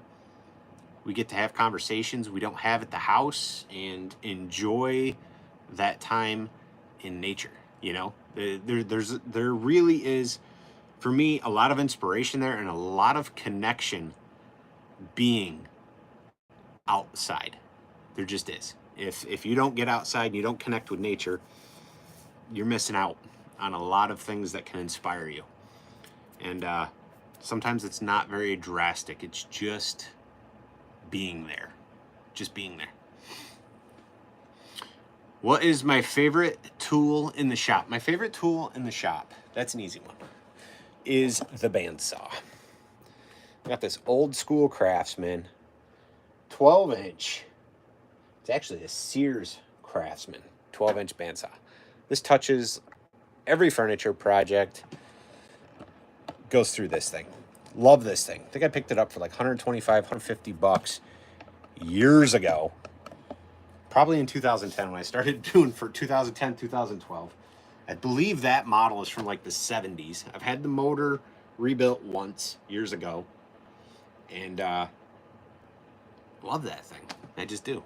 Love that thing. I want to upgrade it one day, but yeah. Yeah, Matthew, guy with a clean workshop.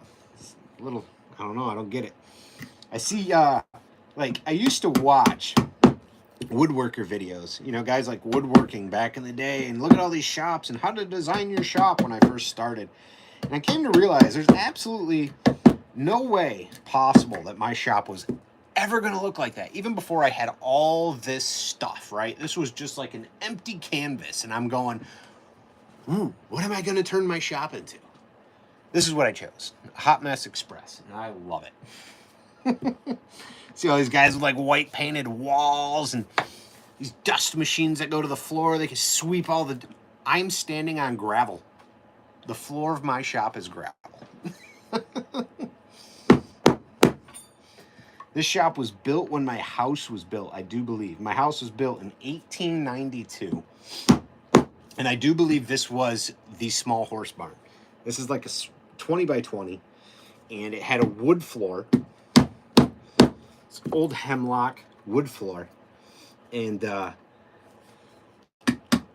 it's suspended out over a hill. So the shop was built out over the hill. They did a brick wall to hold it up on two sides. The other side sat on the hill. And years ago, when we first got the house, my brother-in-law and I, we brought in, well, I cut the floor out, braced it up quite a bit. It was, probably should have just built a new one, but we braced her up. We brought in 75 tons worth of backfill that I paid for. And then we also had a place that, I say that I paid for because we had a place that would let us, they wanted stuff hauled out. So we would go, they'd fill the trailer, and we'd just haul it away. I don't know. The 75 ton comes in with what we actually went to a place and bought fill. But the other one was like, I don't know what they were. It was like stones and gravel and just junk that they were clearing a space. So we dumped all that stuff in there. All natural stuff, though.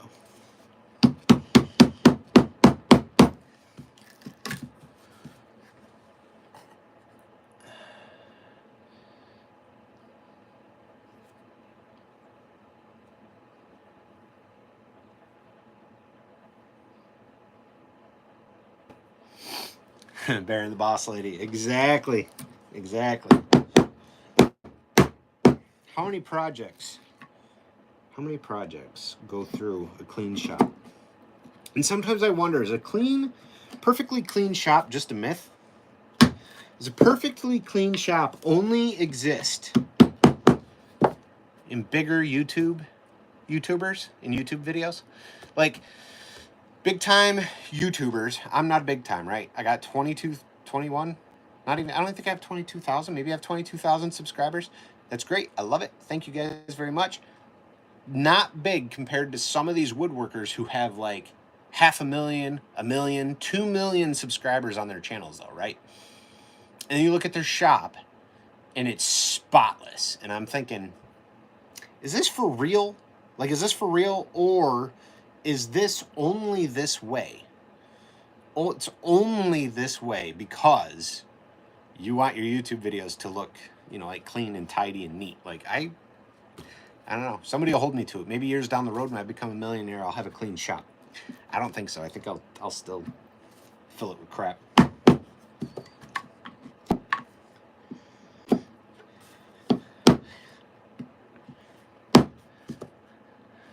Random games. Favorite song? I don't really have a favorite song. I listen to a lot of different stuff. I I like listening to blues. But I'll say I really have a favorite song. There's no particular song that I could just listen to all day long. There's just not.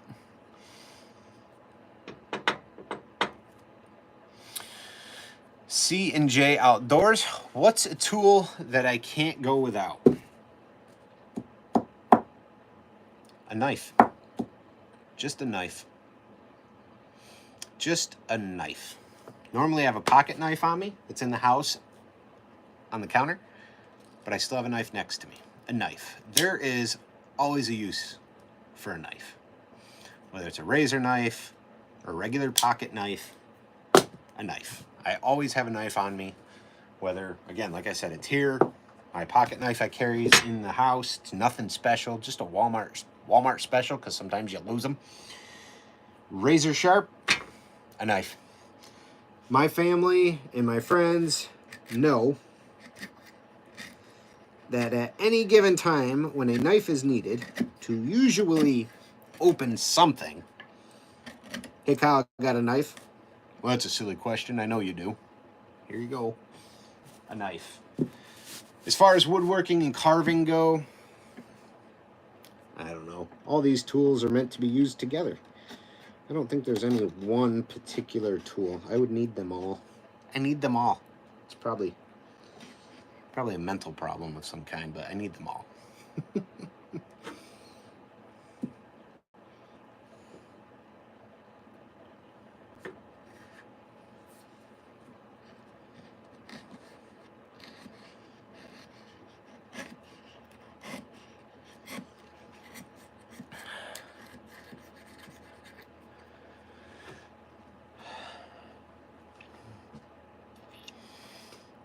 C&J, what pocket knife do I carry? Honestly, it's just a Walmart special. I do have another one that's a bit nicer. Walmart had some knives for like $5.99. I picked up like 3 or 4 of them. And $5.99 or $4.99. I don't remember. They're just folding pocket knives. Those Ozark Trail things. I picked up like 3 or 4. I hone them in, razor blades. And I'll carry those. There's like one in the truck, 2 in different drawers in the house, and then the one I carry all the time. I do not have a CNC. I'll use a plunge router and things for different stuff that I'm doing. When I'm cutting out signs or different work like that, I'll use just my router. I got a Bosch router, and I'll do it all by hand. Random games. I said it earlier. My wife actually got me into carving. The majority of why I'm into carving. It was something I just wanted to try. I don't even remember exactly why I wanted to try it. Started carving with a steel 032 AV, which is a cinder block. And then, I don't know, after I carved maybe 2-3 pieces, I said, this isn't for me. We happened to be in Runnings one day. They had a sale on MS-170s, and my wife insisted that I buy one. And I kept saying no, and she finally put one in the cart, and we bought it. And then that was in 2015, so that was kind of it. Matt C, what am I working on? I am working on some red oak legs for a commission table that I have. This is actually a pretty high-end piece that I'm working on. Really awesome couple. Saw my work in a local store and sought me out and followed my Halls Stick Furniture and Signs page on Facebook and have been looking at the work and the things that I do on there. And reached out and said, hey, you know, we've been following your stuff. You do some really amazing things, and we want to have you build us a table. So what we're doing is we're doing all oak base, oak legs, oak skirting. There'll be some lower oak supports. The top is going to be a piece of walnut split in half, live edge facing in. A little bit of blue on the bottom. We'll have real river stones in there, and with a clear epoxy, 2-part epoxy. Or 2-part epoxy, so that'll get all clear and you'll actually be able to look into it like water. There's even some bubbles in there and things. It looks legit, you know. So that'll be the top, and then there'll be a drawer. We'll have a piece of black walnut for that drawer face. I've got some poplar to build the drawer out of, and we'll do a lower shelf. We're going to do that out of black walnut as well. All the oak will get a nice deep red oak stain that'll really brighten and darken at the same time, if that makes sense. But yeah, so today, right now, I'm really mostly working on just conversation. Sounds kind of silly, but I am working on the legs for which to assemble this table when I get there.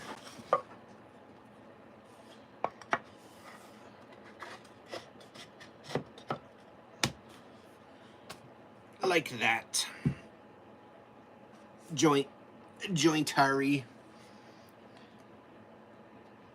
So that is, you know, what I'm looking for. Pretty nice clean joint. Now, this will not stay at a 90. This is going to get an arch right at the corner, or just off the corner a little bit, and it'll arch up and down to the other side.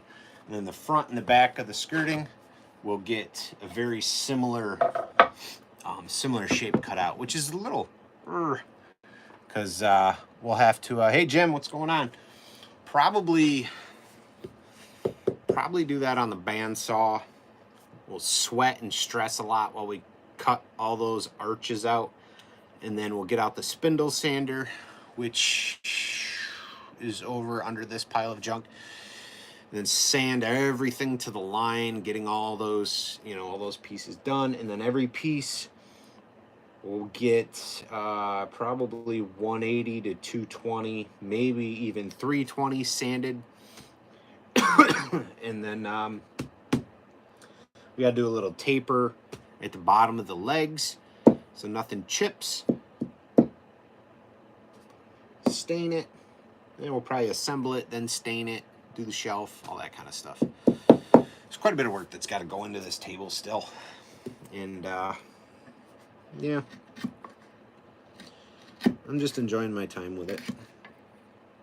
This is for like I said, some customers I recently met. They've already bought a couple, pretty quickly bought a couple other pieces off me that I had. Some charcuterie boards that were river style. They absolutely loved them. Sold them those, and then they already had the order placed for the table. So I got the boards made up. They had to have them, which was awesome. And yeah, now we're working on their table.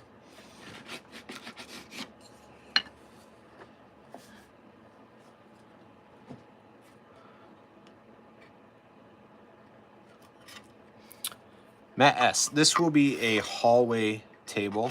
Be more like a hallway table.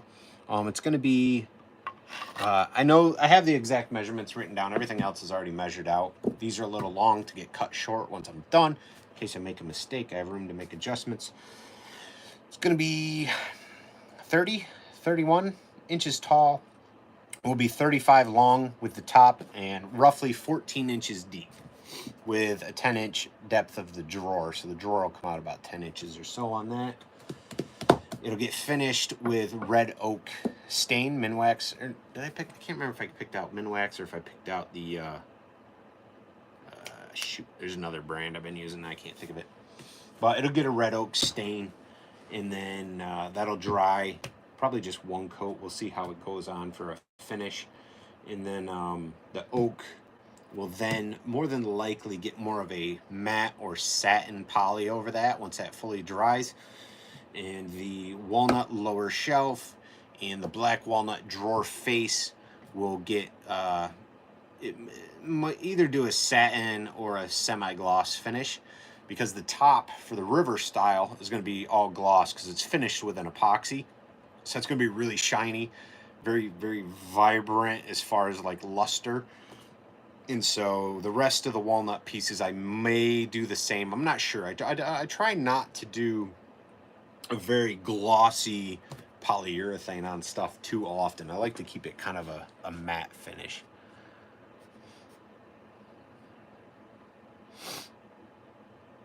Hopefully that answered it for you, Matt.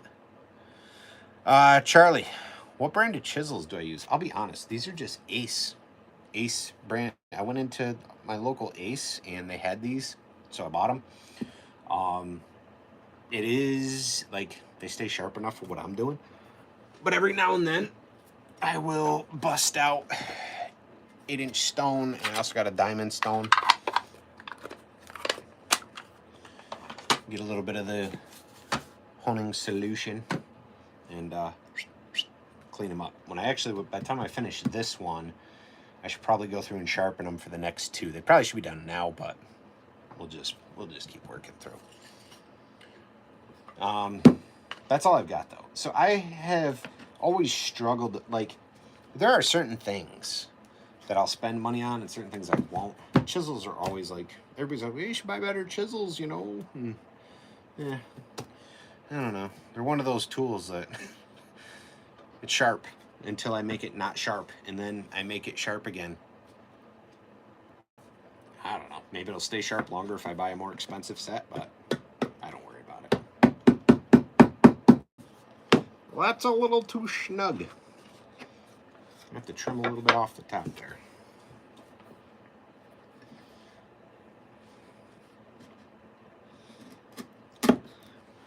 A lot of this stuff for me has been work with what I can afford, you know? And then when I could afford nicer tools, I realized I didn't need them. Chainsaws are a little bit different. I like running Steel brand. It's reliable. They have a good reputation for me. Some people will argue, especially if they're another Orange brand fan. Whew, there'll be a big argument there. But I like being able to mix and match parts, which you can do on some models, not all. And for me, they've always been reliable. They have been, Steel products have been the backbone of my carving business. So that's what I stick to. But my woodworking tools, you know, I've been able to create, humbly, I've been able to create some really neat stuff with some very cheap tools. And so I have a hard time wanting to spend the money on some really expensive tools. Before I quit the day job, I did, however, buy a brand new DeWalt 12-inch compound full sliding miter saw because I didn't have one. I had just a compound saw, it didn't slide. And I bought the 13-inch DeWalt planer. That was a pretty big purchase, right, to go buy them two big items. But I said, hey, I'm going to go do this full time. I need two good, reliable tools. So I went and bought those. My table saw is an old Delta contractor table saw. I bought it used years ago. The drill press, used. That bandsaw, 70 years old, I think. I don't know. Thing's ancient. It's from the 70s. Bought that used at a garage sale. There's a big sander on the floor sander, garage sale. Big, what am I thinking? Another big sander, belt sander over there. That was garage sale. I actually got a wood lathe too. I traded a guy a carving for a wood lathe. He won it in an auction. He's a janitor for the school, and the school would auction off old tools for the shop. And he had won that in an auction, and he wanted a carved frog. So I carved him up a frog, and we fit this big lathe in my shop that I've used maybe a dozen times. Yeah, I've only got a couple tools, I think, that I've actually, even the spindle sander, that was a garage sale item. Yeah, got me thinking about it. I did buy a Porter cable dovetail jig. I bought that brand new. That was something I wanted all the parts for. I had bought a used one, and it didn't have all the parts. I sold it to an older gentleman who's like, I got all the other parts, but I don't have the jig. And I was like, here you go, 20 bucks. So he was happy with that. And then I bought a brand new one that had all the settings and bits and things that I wanted. So that worked out well. I mean, even the wood stove a friend gave me years ago, not too many things were brand new, other than small tools, hand sanders and, you know, cordless drills and things, at least for the shop, you know.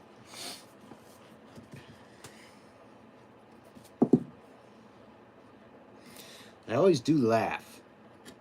Don't take offense if you're somebody that has, but I always laugh when I see people buy those Festool,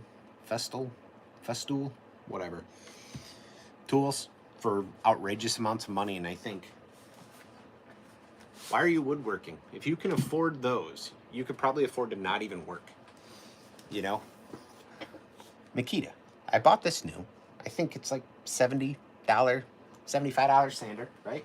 For me, that's that's a lot of money. That's good. 75 bucks, I'm good. You buy one of those in that Festool, that thing's like $700 or $800. What? For 5-inch orbitals? Get out of here. Those guys are nuts. Nuts. That's crazy.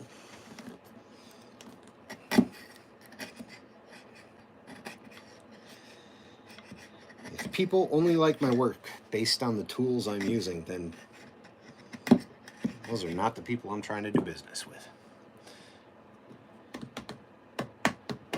Matthew, do I sketch my carvings? Some things I do. Some things I do. A lot of things I like to just wing it. Pieces where a customer, you know, wants a bird here and a bear there, or a bear doing this or that, I'll sketch that out. It's fairly two-dimensional looking, fairly flat in the scheme of things. Not even two-dimensional, it's a pretty flat sketch. But it gives me an idea of like where an arm's gonna be and the tree and a rock or whatever. But I'll sketch that out ahead of time. And usually I'll sketch that out and send it to the customer and just be like, this is kind of what you're looking for, right? And let them know, like, it wasn't drawn by a 5-year-old, it was me. And you know, they're usually okay with that. So I can draw if I sit down and put my mind to it, but sometimes it's just taking the time to do things, you know? That's what it always comes down to.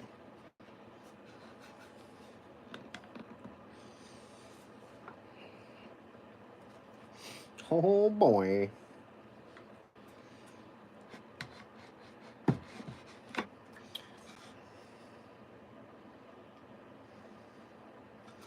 A little something going on with that board.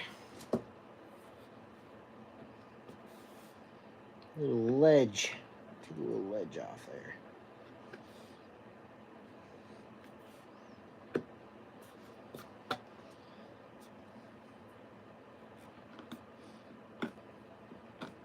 This has been great. Really enjoy hanging out evenings like this with you guys. Conversation, just chilling.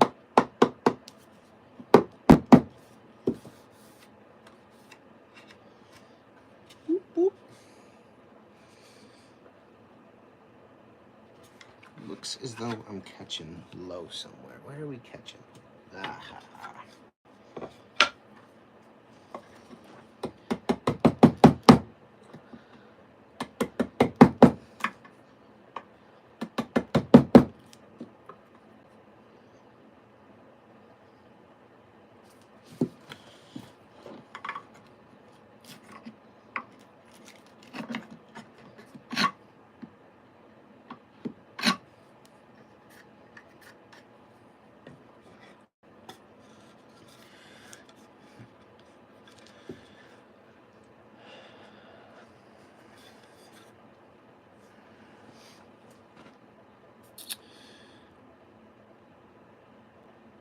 Cabot Bluegill. You rarely buy new. Not that rich. Yeah, me neither.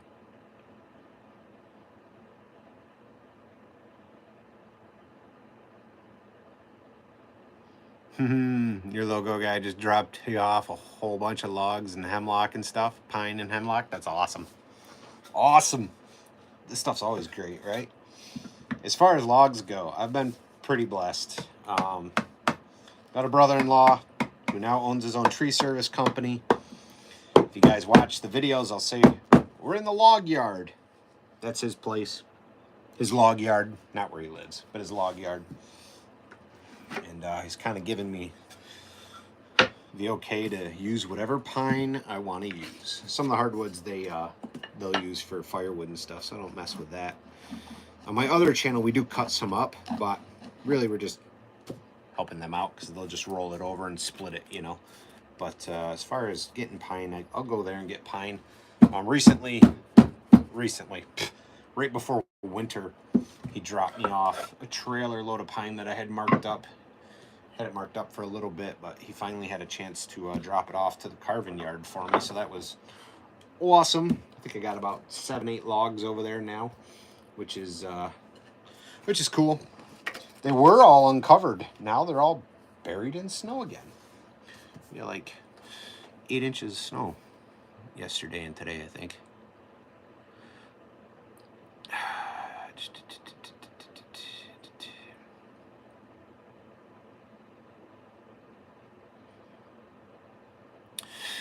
Yeah, Matthew, you mean to look at my sketch pad?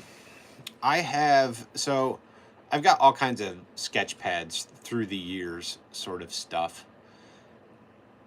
Some things I probably wouldn't share these days, back when I was a younger person drawing certain things. Anyway, my iPad's got some decent stuff on there though, but yeah, I could maybe think about putting something together. I mean, you know, different pieces and carving ideas and things, but some of those things though are also ideas of my own that I've kind of kept, you know. Hi, Eli. Don't worry, Jim, I'll keep it clean. My kid might be up in his room actually watching me too.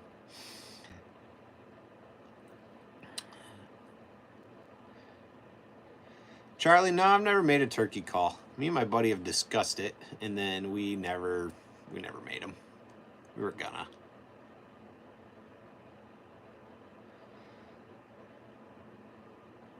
Pat, all you have is pine and oak. I'm like not gonna chainsaw carve oak unless it's an on-site job or a customer really wants it and they're gonna pay for it. Like, they're gonna pay for it. Carving stuff that's hard is not fun, in my opinion, especially with a chainsaw. That is not the kind of work I enjoy doing. You go through chains and sharpening, and it's putting a lot of stress and a lot of work on your saw and you. But pine, I carve all the time. I carve yellow pine, and it does crack. It's going to crack. It's going to split and crack as it dries. If you're carving smaller pieces, though, quarter it. It'll help a lot. It'll help a lot. If you guys caught the live, we were carving up this dog. I put up a video short painting it, well, showing it painted and just complete. But this is out of a quartered log. You can see the rings. So the pith or the center would have been here, right? This is the outer edge of the log. So when this dries, it should crack and split roughly where the outer edge of the log was, because it usually wants to shrink in. Quartering logs though, or even cutting them in half and then carving whatever that piece is, but quartering logs, especially for small to medium pieces, is the way to go. If you got to use a full log, which you do sometimes, you know, for bigger stuff, I always tell a customer it's going to split, it's going to crack. Let it go for a year or two. Let me know, and we'll discuss repair options. I usually tell people get it to me, and I'll do the repair for free, and then you got to pick it back up. If it's a piece that's, you know, 5-6 feet tall, we had to use the crane on the truck and 3-4 people to maneuver it, I can come fix it on site, but I can't do that for free, you know. As much as you want to do a lot of things for free and stuff, there's a certain point in time where it you know, you got to keep food on the table and the lights on, you know.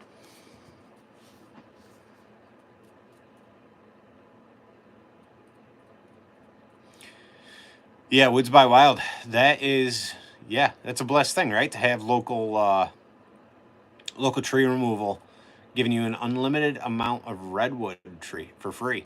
That's awesome. Get it slabbed up. That's sweet.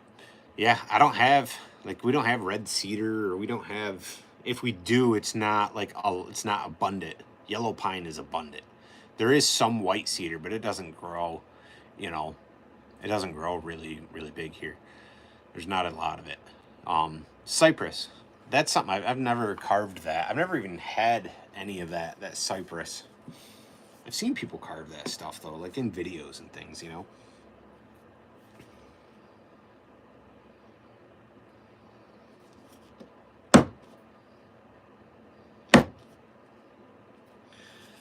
Well, we might be having to sharpen this guy sooner than later. Oh, there we go. I think it's the bounce.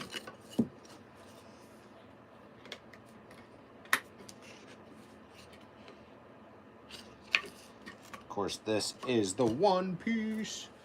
It's a little bit more narrow. Let's see if we can get two of these guys in here. Oh, that was a little bit thicker. Some of these are the same and some of these are not.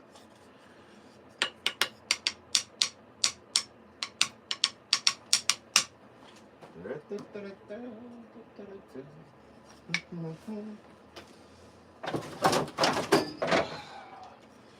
big one's probably gonna fit. Let's cut this stinking thing down. Let's see here. Nope.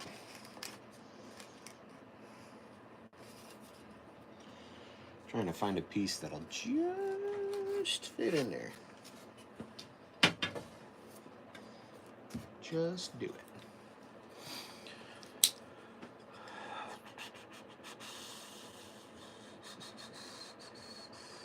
Yeah, the cypress.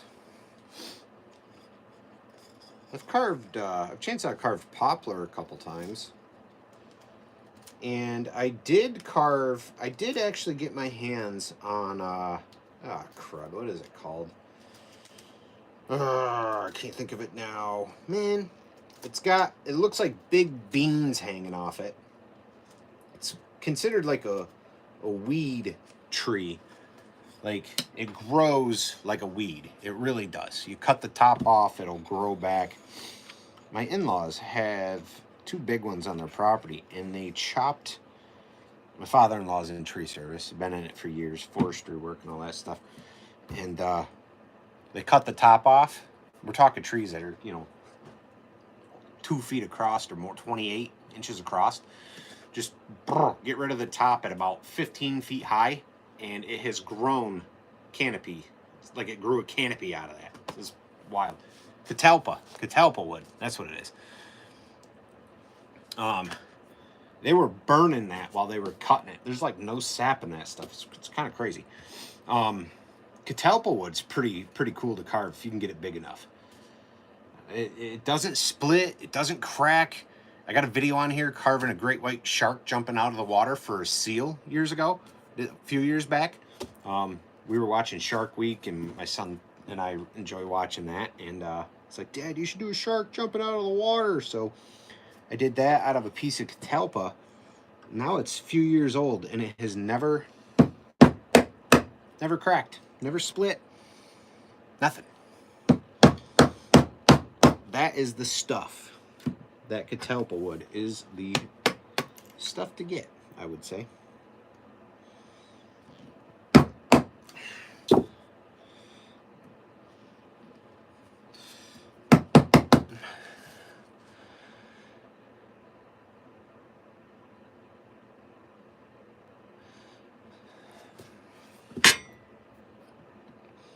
Jim H., is your grandson just like sitting still, hanging out, watching? That's pretty good attention span.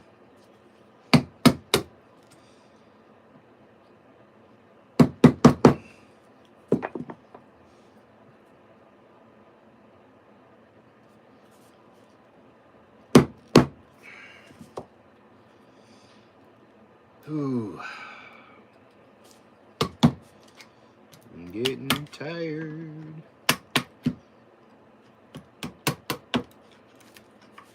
I can do 5 a.m. I can do 4:30, but man, 3:45 is tiring. 3:45 is a little too early for this guy. We're still here though, but good golly. Glad it's not every day. Anybody that's got to get up that early every day, God bless you, because it is. Crazy part is, I find myself getting more inspiration late in the evening sometimes. Like, I have designed more of my over-the-top furniture pieces late in the evening.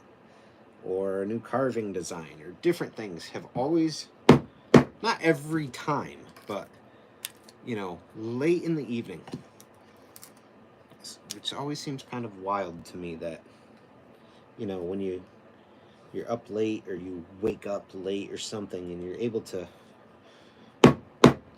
come up with some crazy ideas and you have like crazy inspiration 10, 11, 12 o'clock at night, the kind of stuff that just hits you. You're like, oh, I gotta go to bed, you know, it's 10 o'clock at night, and you lay there and you can't sleep, and then all of a sudden project ideas just start running around in your head, and then I gotta grab the iPad or even a piece of paper and a pencil and just start like sketching and designing like a table or a bar or whatever the heck that idea is. And man, those things, they don't hit in the middle of the day. They hit when you should already be sleeping.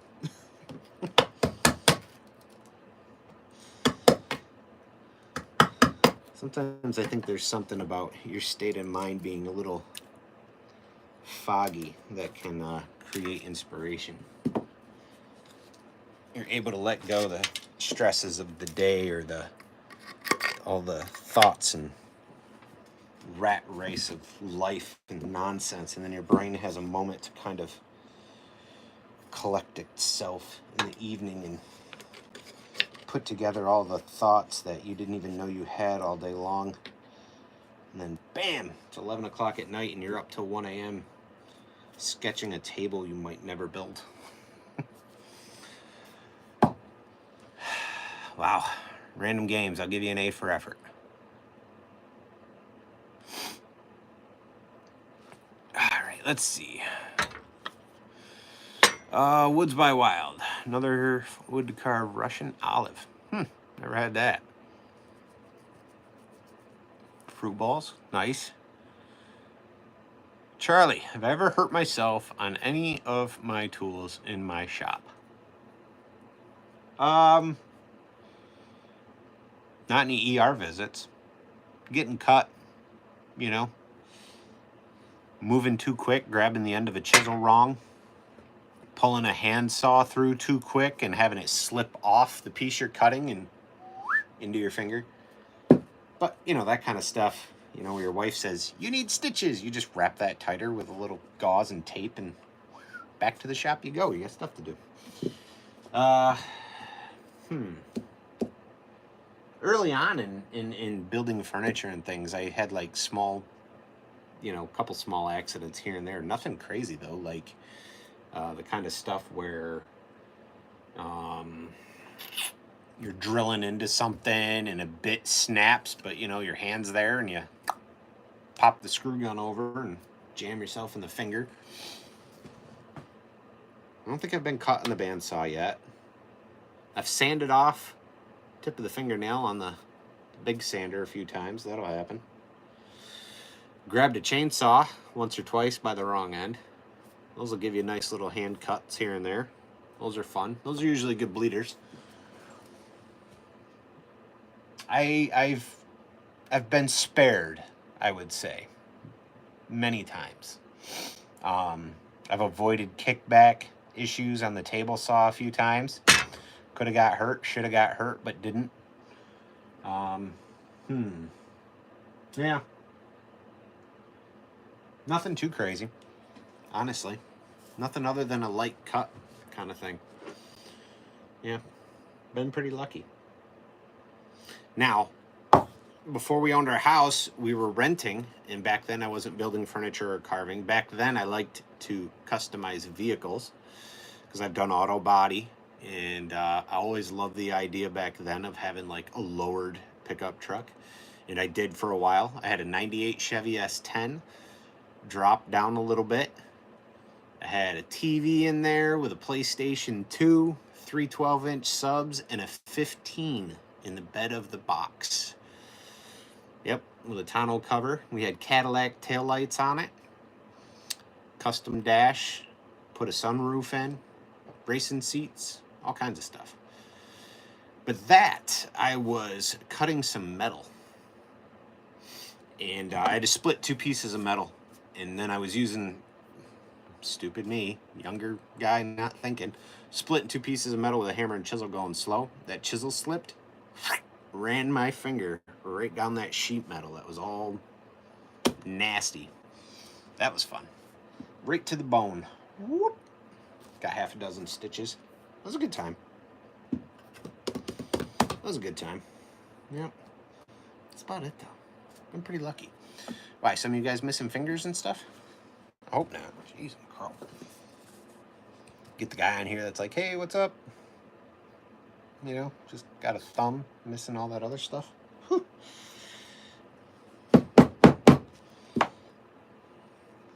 Chainsaws are the scary one. If you're not paying attention, it happens when your saw, like you go to set it down, it's off, usually it's off.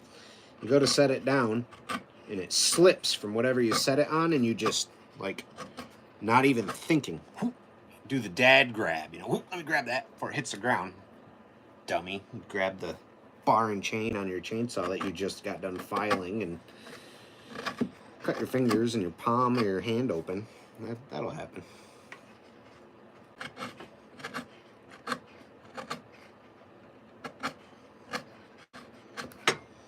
I try to be very cautious.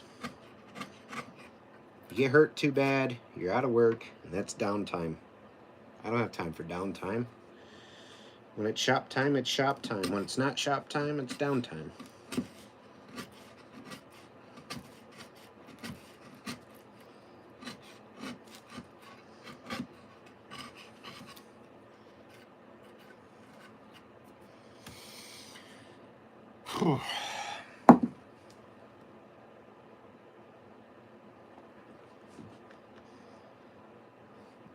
Matt,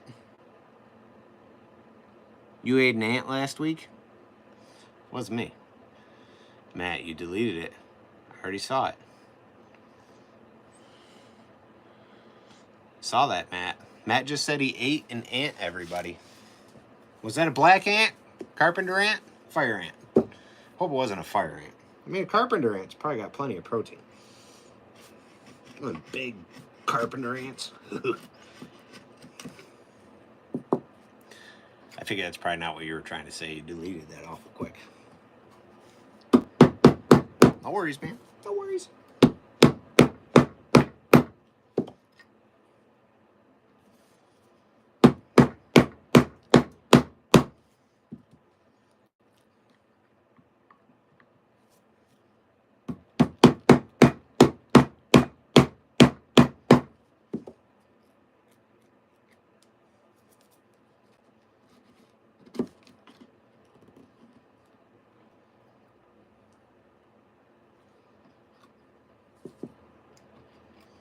I'm just working on some oak legs for a custom table in case we have some new viewers.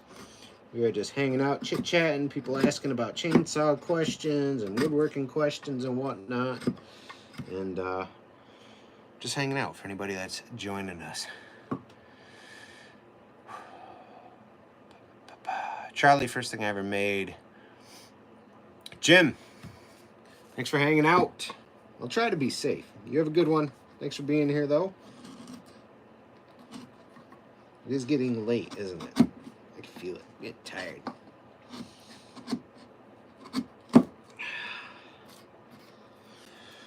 What is the first thing I ever made? What is the first thing I ever made?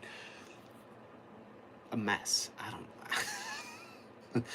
Charlie, I think the first thing I ever made that I can actually, like, really as far as like woodworking was like a bench. So we had some small maple trees out back, and apparently after we bought the house, I was like, boy, there's a lot of like small trees cut down in our backyard. That's weird. Oh, past owner must have hacked all these down. Well, at that time, one of the neighbors, I was back there cleaning all that up, and I was setting aside piles of stuff about as big around as that, 1 to maybe 2-3 inches in diameter. And the neighbor came over. She was like, I was cutting all those down with a handsaw, these trees in your yard. I was like, oh, that's cool. Thanks. You know, it's my yard. Please don't do that anymore. We just bought it. But anyway, I took those and built a bench.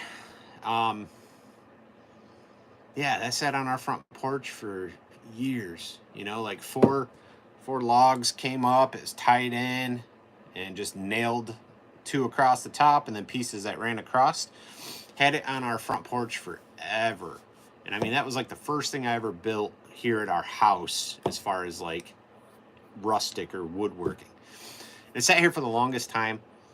Needed to get refinished. Some bugs were getting into it. And I was going to toss it. And then my mother-in-law was like, you're going to throw that out? I said, yeah, I'm going to just chuck it. And she took it to her house. And they had it out by the fire pit for another few years. I'm pretty sure it fell apart and got burnt. Which, hey, whatever. You know what I mean? It was already getting bad on my porch from the bugs and stuff. But, yeah. Prior to that, though, you know, when I was a kid, I rode BMX bike all the time. So we had a bike track that I hand shoveled and built jumps and ramps for me and my friends. I used to build tree forts all the time. Sometimes it may or may not have been my parents' property as a kid. All kinds of stuff, though. Growing up, my days were spent outside, though, doing stuff outside. Well, whew, I think I gotta go. I gotta go, guys. It's been awesome.